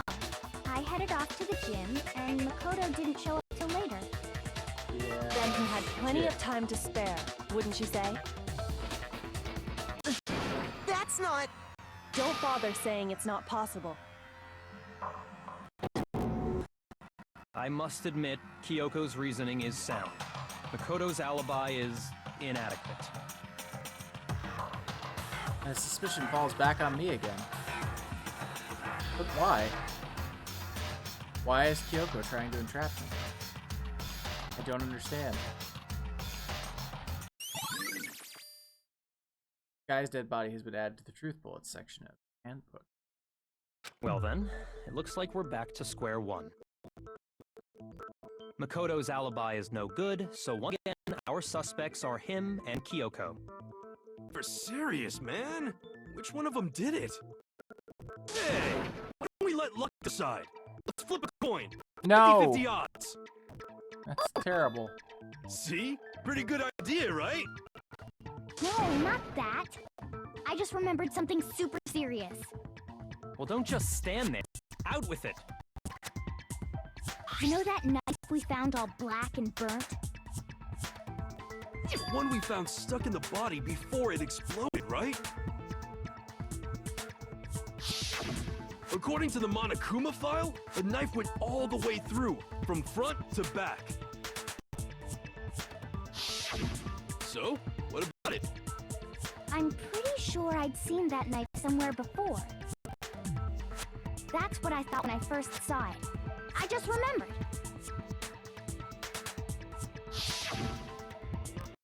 Yeah, it was the knife that... Yes, this is... It's gonna be bad.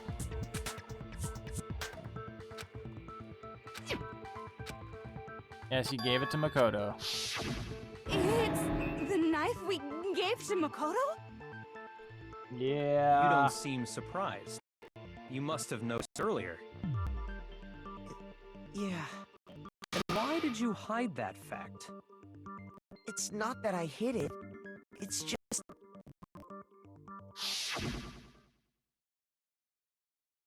I couldn't be sure of what actually happened last night. I thought maybe I really did kill her. Suspicious! Very suspicious indeed. The knife we found stuck in the body from Makoto. Now I'm totally convinced he did it. 12,000% convinced. Considering everything up till now, I should be able to make it clear. I have to prove that I didn't murder anyone. I'm not the killer.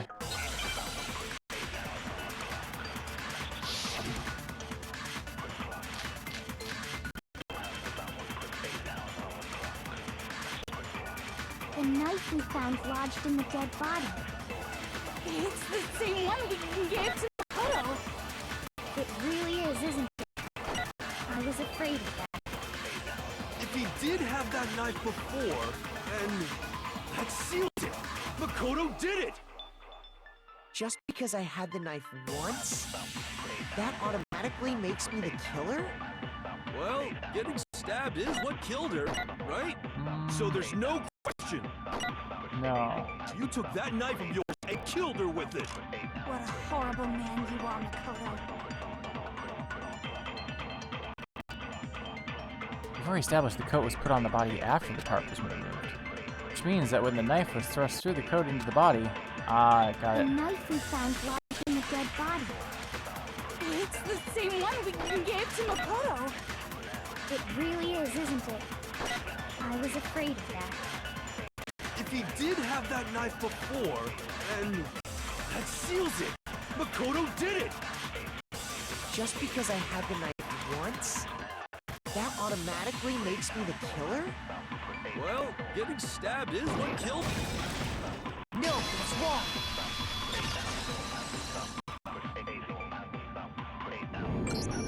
Wait, hold on. The stab wound isn't what killed No, Mukuro. she got hit in the back of the That head. should be clear from the I'm pretty description sure of the it's cover-up we Sakura's just body. heard. Lies! We never talked about what killed her! No, don't you remember? The killer covered the dead body with the tarp, and then put the bloody coat on it, right? In other words, the victim never wore that blood-stained coat until after they were dead. Okay, fine. So what? So, when we discovered the body, the knife had been thrust through the coat along with the body. I don't see how it could be, Meaning, though. It's not very she big. wasn't stabbed until the coat was put on. I suppose it could And she be... was already dead at that point.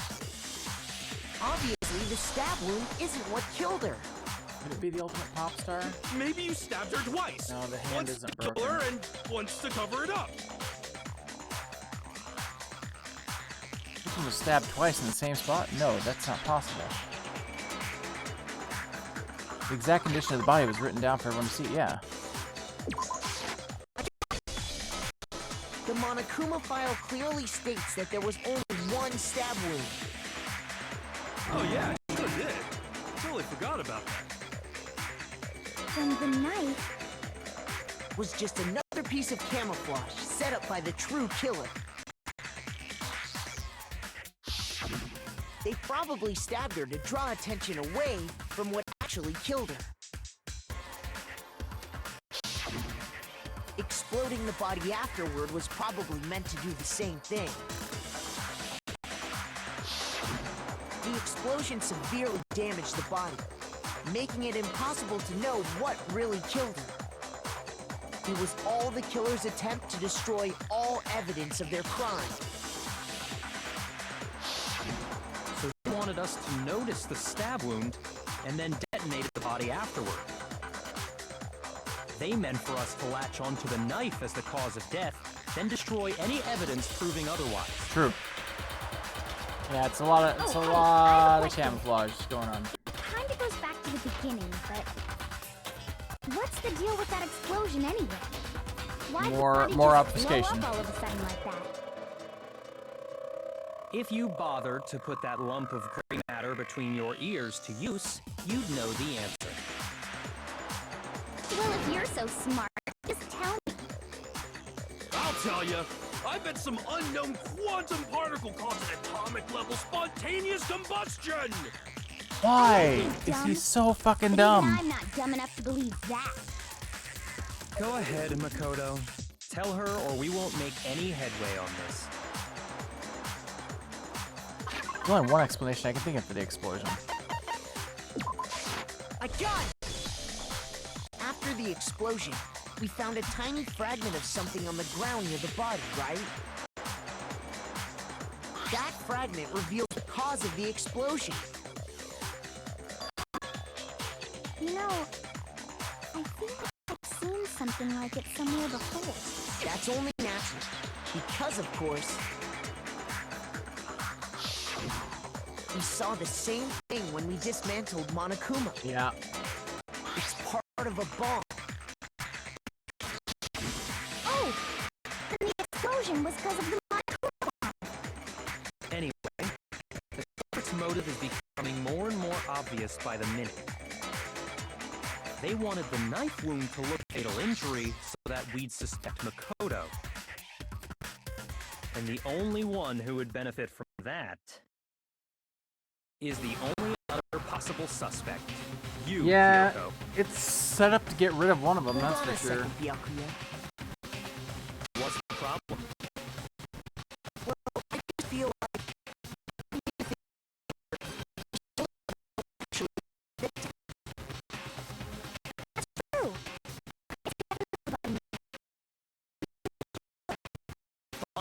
I have no problem with that. Let us continue the debate.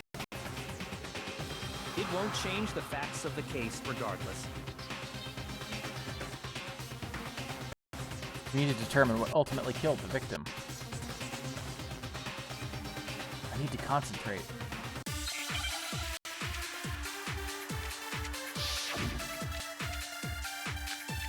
Monokuma file number 5, which is the head wound. Then, shall we continue the debate? The victim's fatal injury has yet to be determined, correct? The explosion didn't kill her for sure. I guess. Well, yeah. She was already totally dead when that happened. And it wasn't because of the knife, right? And then there's only one other thing. Oh, yeah. According to the Monokuma file, that's gotta be it. There was evidence that showed she was hit on the back of her head. And more than that,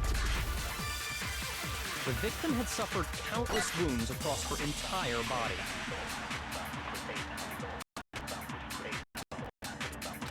Only leaves. Then, shall we continue the debate? The victim's fatal injury has yet to be determined.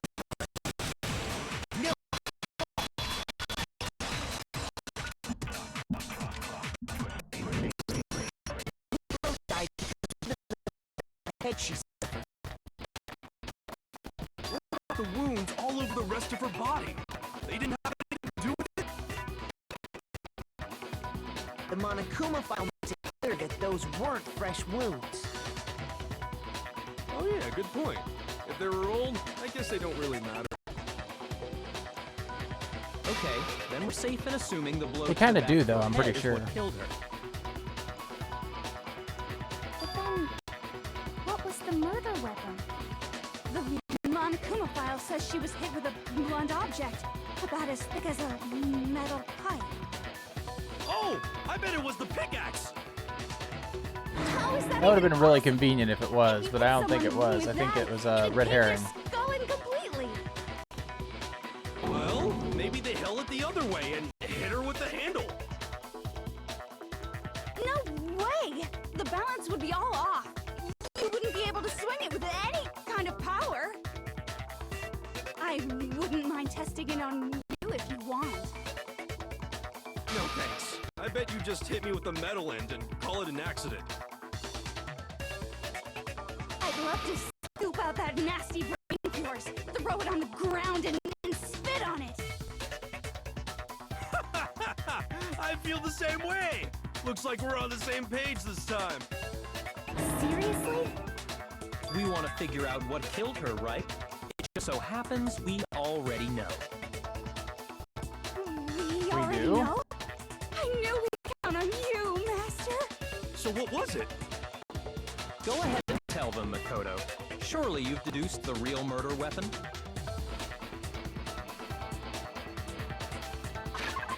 The real murder weapon?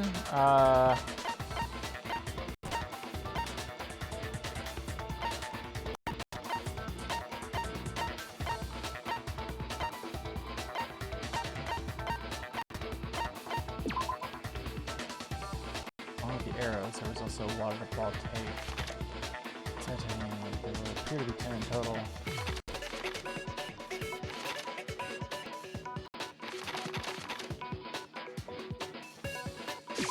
I got it! Mukuro was hit in the back of the head with something. And that's what killed her. Yeah. this didn't work. And that something was the titanium arrow we found in the locker in the dojo. And I guess it's like a pipe, but really thin. That's what the culprit attacked Mukuro with? Indeed. There's no doubt about it. Are you sure? That sounds Yeah. kind of weird. Hey! How dare you backtalk, Master? You have no right! I'm not back-talking anything. I'm just saying what I think. Don't blame Hina for doubting it, because there's one more thing about that weapon. One more secret.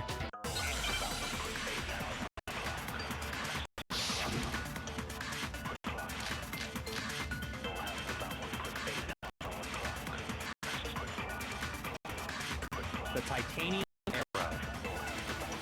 It was in the dojo locker, right? I have no doubt that was the murder weapon. Are you sure? You don't sound convinced. What's the problem? Well, because in the Monokuma file, it said the weapon must have been about as thick as a metal pipe. Right. It seems like an arrow would just be too thin. Talking back to Master. I see. You have no right! I understand now.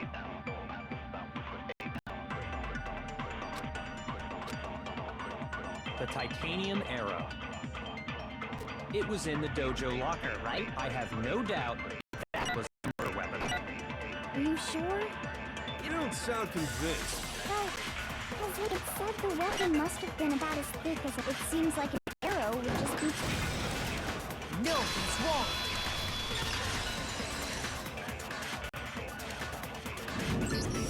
You're right. Just the one arrow would have been too weak. That's why the killer used another weapon. Another weapon? Inside the dojo locker, we also found a balled-up wad of duct tape. The killer probably uses duct tape to bind multiple arrows together. Probably, but it's still pretty Bundling them light. together using the duct tape would easily create a single weapon as thick as a pipe. I don't buy it, but okay. And that's exactly what the killer did. It's similar to Aesop's fable about the bundle of sticks. One stick is weak, but put them together, and they become strong. It's meant to teach cooperation. Damn, that's harsh. I guess. How is it harsh? If you even listening. Anyway, that explains the murder weapon. As for who the culprit is that stashed the weapon in the dojo locker, it was you, Kyoko. I've never been to the dojo. What? Oh no, you absolutely have. What? How can you say that with such confidence? She was in the dojo. Because we have proof, of course. Don't we, Makoto? Oh. Yeah, we've got the woodblock key. What's the matter? Surely you don't intend to protect a murderer. Unless we talked to her. You know in what the will happen if you do, dojo don't when we you? first went to the dojo. If you cover for the culprit, there's only one thing that can lead to the death of us all, remember? Of course I remember. Then show us. Show everyone the evidence that proves Kyoko went to the dojo. Yeah, you have evidence.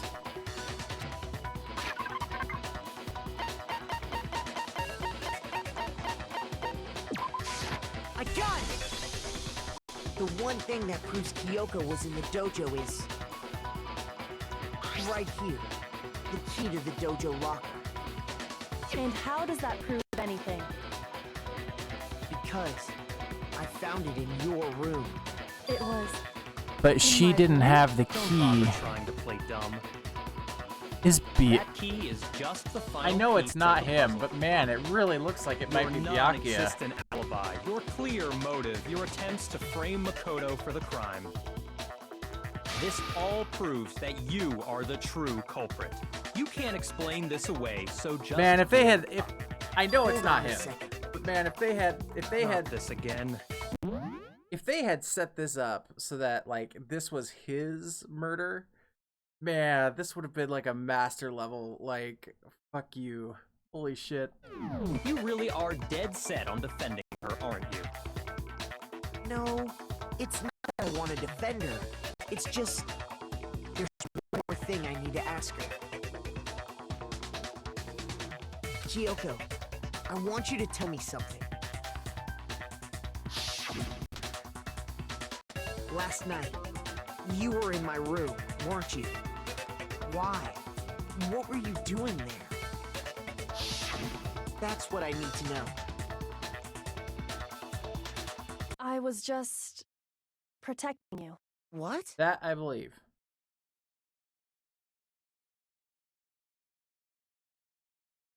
Does that mean she... Yeah, she fought with the mastermind. Oh, I was being attacked. She came to my rescue. Could that be when... Should mean that Kyoko... She killed someone for me? No. That's enough. The time for idle chatter is over. A verdict is close at hand. Wait. I'm warning you. Don't make this mistake. I'm not the killer. I knew you were stubborn, but this is just getting ridiculous. Really? But you should know better than anyone I didn't do it. Can you tell me I'm wrong? Should know. Yeah, you had the key. Jack, you should know better than anyone. What does that mean? He had the key to her room. She couldn't get into her room.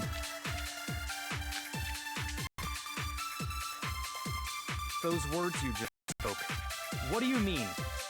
Exactly what I said. I'm not the killer. You should understand that more than anyone here. Byakuya, what are you hiding? Master would never hide something from me! There's proof that you aren't the culprit. Is that what you're saying? You stated a theory earlier. You said I hid the evidence of my crime in the dojo locker, and then left the locker in my own room. Correct. But could I really have done that?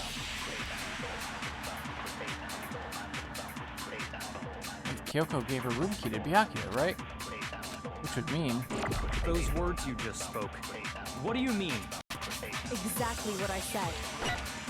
I'm not the killer. You should understand that more than anyone here. Byakuya, what are you hiding? Master would never hide something from me! There's proof that you aren't the culprit. No, that's wrong!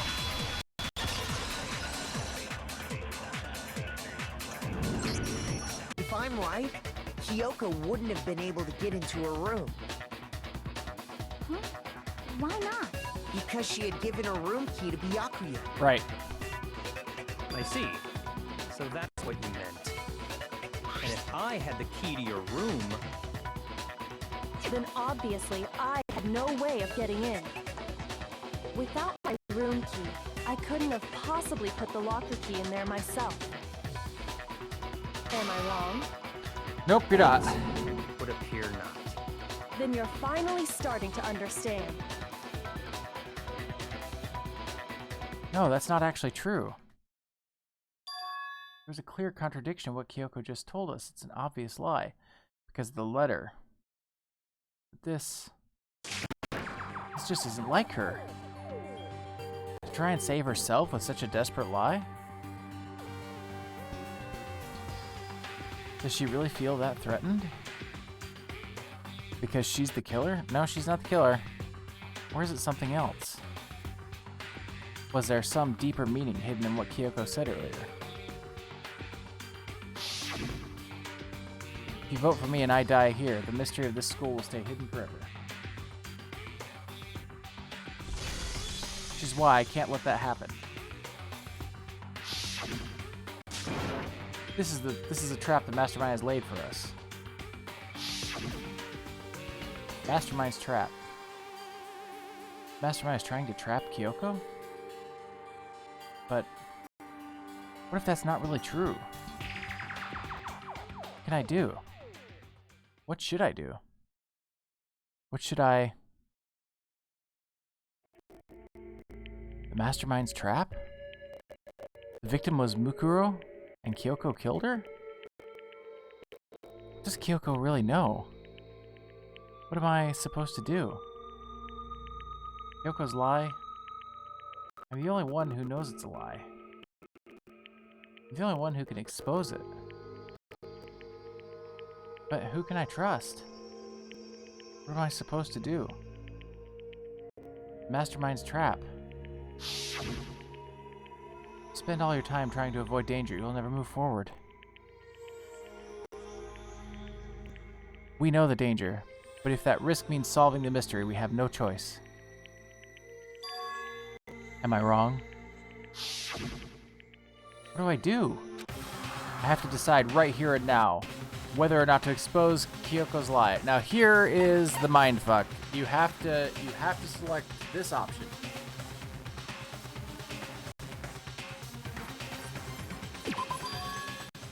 I've made my decision. I have to believe in Kyoko. There's no way she would kill someone. There has to be some secret here, something that has to do with the Mastermind's trap that Kyoko mentioned. Well, does no one have a rebuttal? Have you decided to accept her assertion as fact? I see. So you still refuse to accept it. I suppose we have to admit that Kyoko did lock the key in her room. It was someone else. Who else could have been?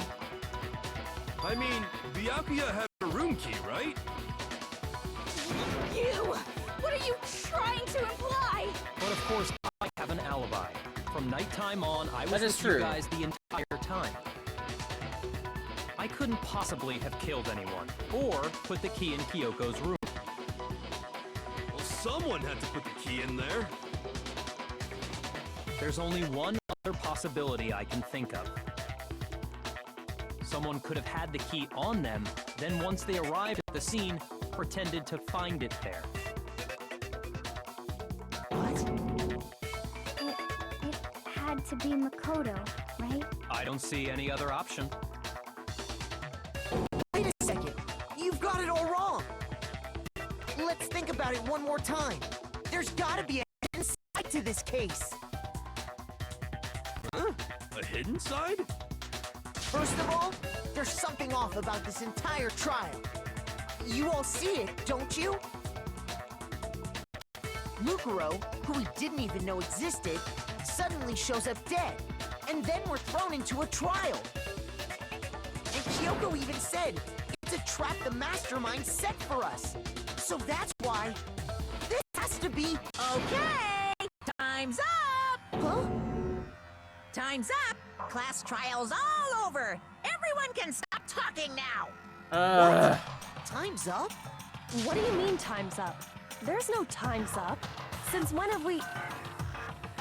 It's because you were late, so we had to push back the start time. So then, it's time for voting time, okay? Everyone, please vote using the lever in front of you! Voting time?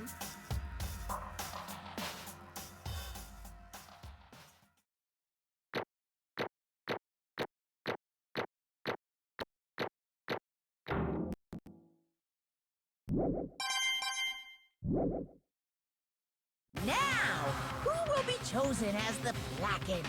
Will you make the right choice or the dreadfully wrong one? Hey, hold on! What's it gonna be? What's it gonna be?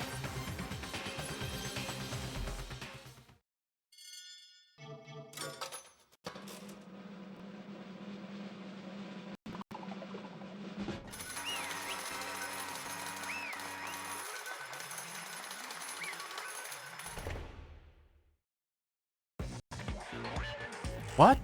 You think I'm the killer? Sorry, man. Sorry. Yeah, sorry. It's all your fault. Everyone, you're wrong. You got it all wrong. I didn't do it. Yes, indeed. Good job, everyone. Good job? Yep. Yeah, they got it right. No, I know that's not true. None of this makes any sense. This whole trial doesn't make any sense. Hey! Makes perfect sense. Shing! It's the same as always. It's just like all the other class trials, and I'm gonna end it the same way. Thrills! Chills! Kills! It's time for your heart-pounding, positively thrilling punishment. Wait, why do I... Kyoko. I don't expect you to forgive me. I know this is all my fault.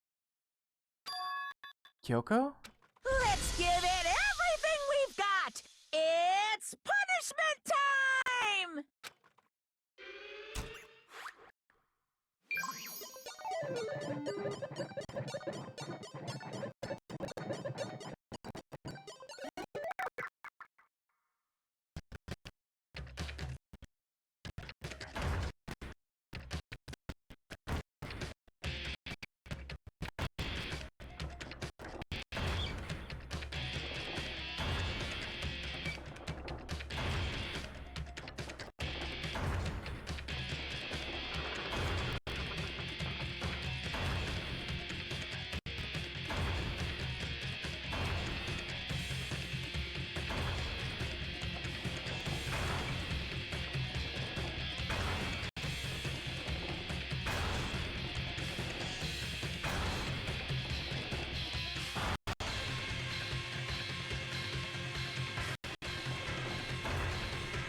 Huh? What's this? What's going on? Hey, was that... Oh, yeah, it had to be. This is... Alter Ego. Alter Ego? Is this some stupid virus from that stupid girl? She must have planted it when she invaded my network. Damn it all to hell! I don't believe this! It would seem... It seems you finally made a miscalculation. No, you miscalculated from the very beginning. What the heck? What was that? In other words... What I'm saying is, you shouldn't have underestimated us. Why are you talking like you've already won? I barely felt a thing. It was a pinch, an itch. The stupid virus is gone now, got it? And so is Makoto. Maybe I didn't get to smash him flat, but you're never gonna see him again. To waste away in the garbage-strewn pit. In a way, that's even better, an even better special punishment. But it's still not enough. I'm still not satisfied. I'm still gonna bring despair to the rest of you. Bring despair to the entire world.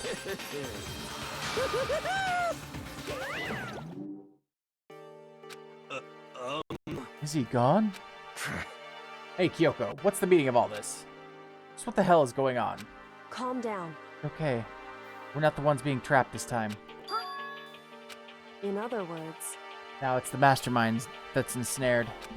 What did you say? What are you talking about? So... You'll understand soon enough. Very soon indeed. The massive high school towers over all the other buildings in this bustling urban area. It's like the school stands at the center of the entire world. Hope's Peak Academy. It brings in top students from every field imaginable, a government-funded school of privilege. They say that if you come here and manage to graduate, you'll be set for life.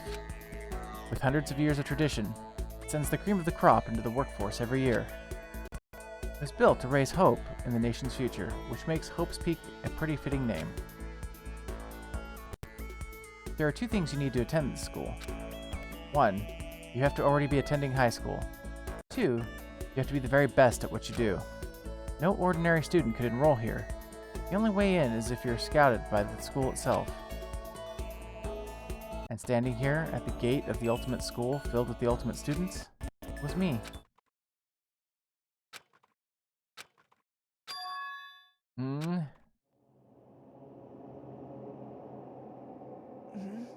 What? Where am I? I woke up with my head resting on top of a hard wooden desk. My body felt heavy. It wouldn't be weird for me to zonk off in the middle of some boring class or whatever, but what was I doing asleep here just now? There wasn't any classroom I'd ever seen before. What the heck is going on? Yeah. Finally. I could finally feel my mind and body start to come back together again, and then I was awake. Or was this just another dream? A dream inside a hopeless nightmare? No, this isn't a dream. I could tell because the stench invading my nostrils was too powerful for a dream. What an awful smell. I was in a vast, dark cavern with the barest hint of light seeping in. Trash was piled high all across the area. Must be some kind of underground garbage pit. A heck of a situation to find myself in. But that was just the beginning of my problems. Was I going to be stuck in here till I wasted away and died? No, I can't let that happen. Not after what my good friend went through to save me. I remember all too well what had happened. Alter Ego saved me, and she used up the last little bit of her strength to do it. So I can't give up now. For myself and for my friend. And with that, my pursuit of survival began. First up was to start looking for a way out of here. It's locked. No matter how many times I pushed or pulled or kicked at it, it didn't budge. Getting out of here isn't going to be that easy. I'm not getting out of here anytime soon. I decided to look around for some food. Plenty of food here, but it's all rotten. That was pointless too. Next I searched for some water. How can I be sure which liquids I can drink and which ones are an all-around bad idea? Again, pointless. I feel like I'm blocked in on all sides. That's still not enough reason to give up because I'm still alive. As long as I'm still alive, I'll never give up. After making that proud declaration, the next thing I decided to do was go to sleep. My sleep was deep and uninterrupted. That was my only way to preserve what little strength I had left after not being able to eat or drink. I can't be sure, but I think at least a full day had to have passed. And all I did was sleep and sleep. It was like I was waiting for some kind of sign to come falling out of the sky. However, what fell from the sky wasn't a sign, not exactly. What the? Strange sound pierced my silent isolation, jarring me awake. As I watched, the pile of garbage jostled and formed an odd shape. Did something fall down over here? Something fell from up above. What could it have been? Did a giant piece of trash just fall down here? Carefully stretched my hand out toward whatever it was that tumbled down here with me.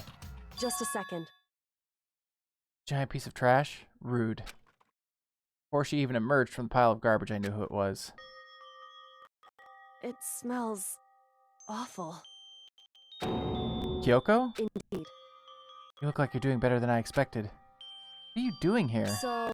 Isn't it obvious? I'm here to help you. I'm glad to hear that, Kyoko. You've got a bit of garbage in your hair. She gave her head a quick, sharp shake to get rid of the trash, then faced me again. Hey.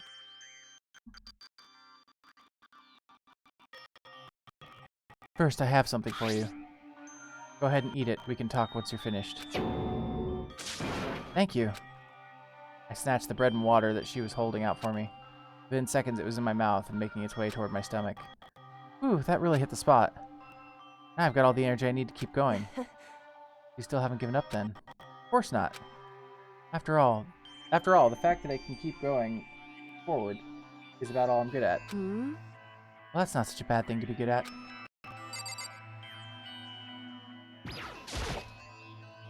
But Kyoko, why'd you come to rescue me? So... To pay a debt, or no, to atone. Tone? You...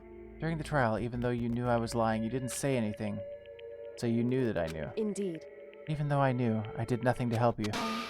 I abandoned you. Don't say that. You didn't abandon me. No, that's exactly what I did. I abandoned you in order to save my own life. You were trying to save me, and I couldn't bring myself to do the same for you. However... But listen, not that I'm trying to make excuses, but there was a reason that I had to survive, no matter the cost. Why did you have to survive? It's true. I'll tell you everything. The reason I have to survive In other words... is so that I can do what I came to this school to do. What? I made up my mind to come to Hope's Peak Academy for one very important reason. So you have some reason for coming to Hope's Peak? Indeed. That's right, at least I did once. Once? I... Until recently, I'd forgotten what it was. Forgot? But that's... I have no memory of what my purpose was. No memory? That's impossible. Amnesia? Then, is it really true you lost your memory? Makoto. Do you remember Makoto? Do you remember the first thing that happened to each of us as soon as we arrived in this school? The first thing? You're talking about when we fainted, right? I fainted, and when I woke up I was trapped here. That's right. I fainted too, and when I woke up, I noticed a strange feeling of separation within myself, a disconnect. It would seem... Thinking back on it now, at that point my memory was gone. At that time I'd forgotten. I couldn't remember why I'd come to this school, and I couldn't remember what my ultimate ability was. But what would make you forget all that? Hey. Strange, isn't it? It's hard to imagine it happened by chance. It seems much too convenient. Are you saying you think you lost your memory because... Indeed. I don't think. I'm positive it was the work of the mastermind. They stole my memory. But why would they do that? There's only one reason I can come up with. Because of my purpose and my ability, somehow they would interfere with the mastermind's plans. The mastermind just stole them from you? However... It could also mean somehow my memories may be connected to the mystery of this school and the mastermind, which is why I have to get them back. That's why I've been investigating things by myself this whole time. But if what you say is true, why didn't you ask the rest of us to help you? Why is that? If I did, and we all worked as one, the mastermind would have noticed right away. Plus, there's always the chance the mastermind is actually one of us. What? Correct. Well, don't make too big a deal of it. It's just a possibility. Since it is a possibility, we can't ignore it, right? Mastermind? One of us?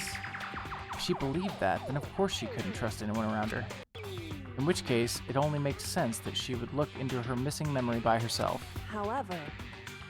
That being said, there is a hint to what I could do by myself, which is why I asked you to help me. But why me? Because among everyone, you were the least likely to be the mastermind. That was just intuition, but... I see. Your intuition was right, though. There's no way an ordinary kid like me could have been the mastermind. I understand. I should understand everything. My goal is to get out of here. It's to stay here. Just like the dream I had before, but why did that just happen? Listen. Are you okay? Oh yeah, it's nothing. It is nothing, right? Hey. Even now, I still trust you, you know. It's just, I'm not used to relying on others. Correct. I know I never asked you for help the right way, so I understand if you're not convinced. Honestly, I was convinced. I think that's just her personality.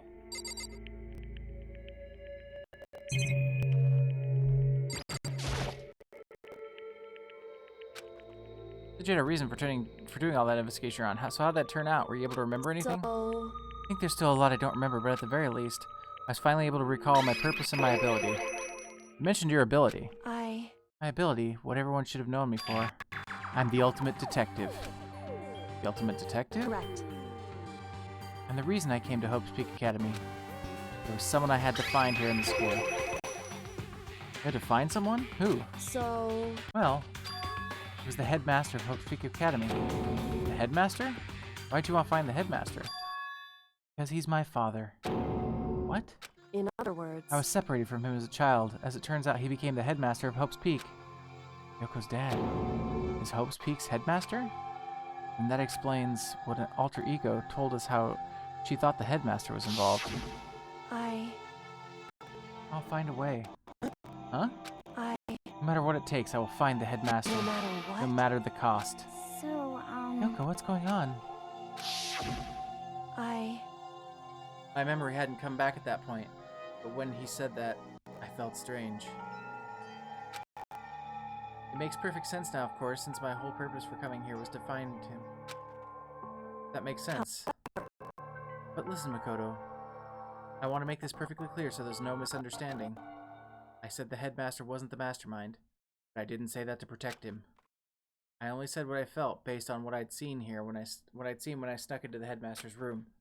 And what did you see in there? So... The room had been ransacked. The shelves were a mess, the desk drawers dumped on the floor. The only conclusion is that someone who didn't know where anything was had been in there. You mean the mastermind, right? It's true. That was my assumption, and yet to confirm my suspicion, I decided to investigate the second floor of the dorms using the key I'd found. But why there? Because I also found this in the headmaster's room. Is this some kind of map? Indeed. It's a layout of the entire Hope's Peak Academy. I found it in the headmaster's room along with Mukuro's profile and that key. The map showed that the second floor was home to a number of rooms meant for faculty use. Some of the staff must have had to stay overnight from time to time, and I figured the headmaster would have some kind of private room there. I assumed that if that were true, the room would most likely hold more clues, so I went to check. Correct. And that's when I finally remembered. I remembered that my purpose was to find the owner of that room. So you went there to see if the headmaster really did have a private room there. However... Once I got there, I noticed that the second floor dorms didn't have any cameras or monitors. So what was it like? That part of the school, I mean. It's hard to describe. All I can say is, the moment I saw it, I realized whatever's going on in this school is more horrific than we ever imagined. What do you mean?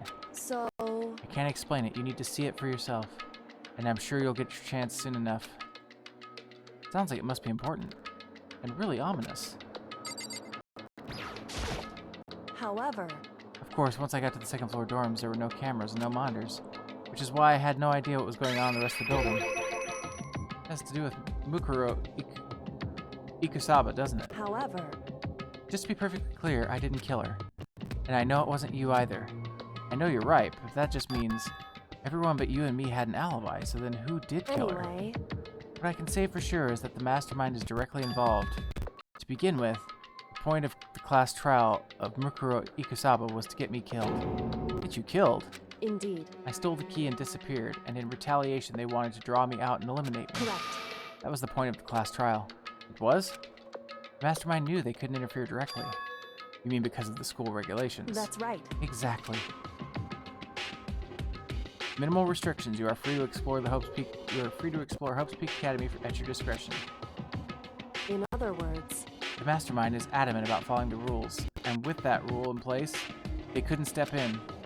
Since they couldn't kill me themselves, they tried to use the class trial to do it. The mastermind couldn't step in because of the rules?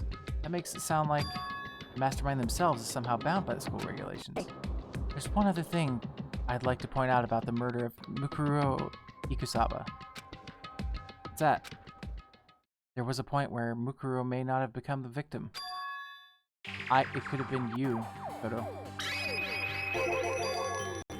I could have become the victim? Indeed. You know what I'm talking about, right? Do you mean... during the night? I can hear them, you know. Footsteps of the God of Death. What? I can hear the God of Death as he moves. That ability naturally draws me into cases just like this. Anyway... Which is exactly what happened with you. I was in the dorms and I had a sudden sense of dread. I looked down the stairwell and I saw a white shadow cross the corridor. I gave chase right away. As I followed it, I saw the shadow go into your room. I ran into your room and I saw what was happening. I intervened immediately, of course. However... That wasn't the end of things, of course. I stopped them, but that led to... whoever the masked assailant was, they ended up dead. Correct. And their murder was disguised, and the dojo key wound up in my room. It all has to be the work of a mastermind in an attempt to use the class trial to eliminate me. So all this would mean that whoever killed Mukuro is also the mastermind, right? I don't have conclusive evidence, but that's what I would think. That's really bad if true. It means that the mastermind can kill whoever they want if they feel like it. Wait, but doesn't that create another contradiction? The mastermind wanted to use the class trial to try and kill you because they couldn't interfere, right? Correct. You're right, that is a contradiction. And it's not just Mukuro. They needed the class trial to kill me, but seemed ready to kill you in your room. Everything they did is a contradiction. So what does it all mean? In other words, It means the mastermind is the one who's been cornered. Huh? Makoto. Just a little more. A little more and I should be able to figure out who the mastermind's identity. The identity of the other ultimate despair.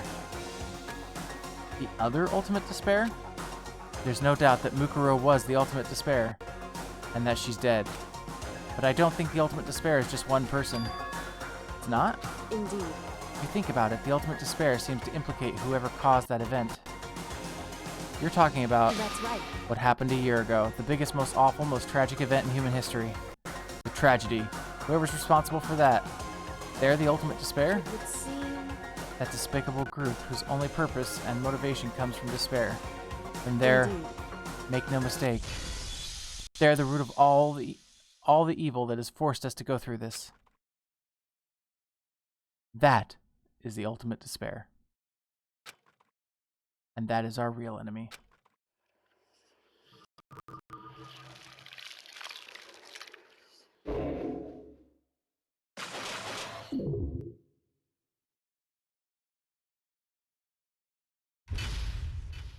And with that, I hope you all have a good night. And I will see you tomorrow for what is hopefully the conclusion of Danganronpa. Have a good night.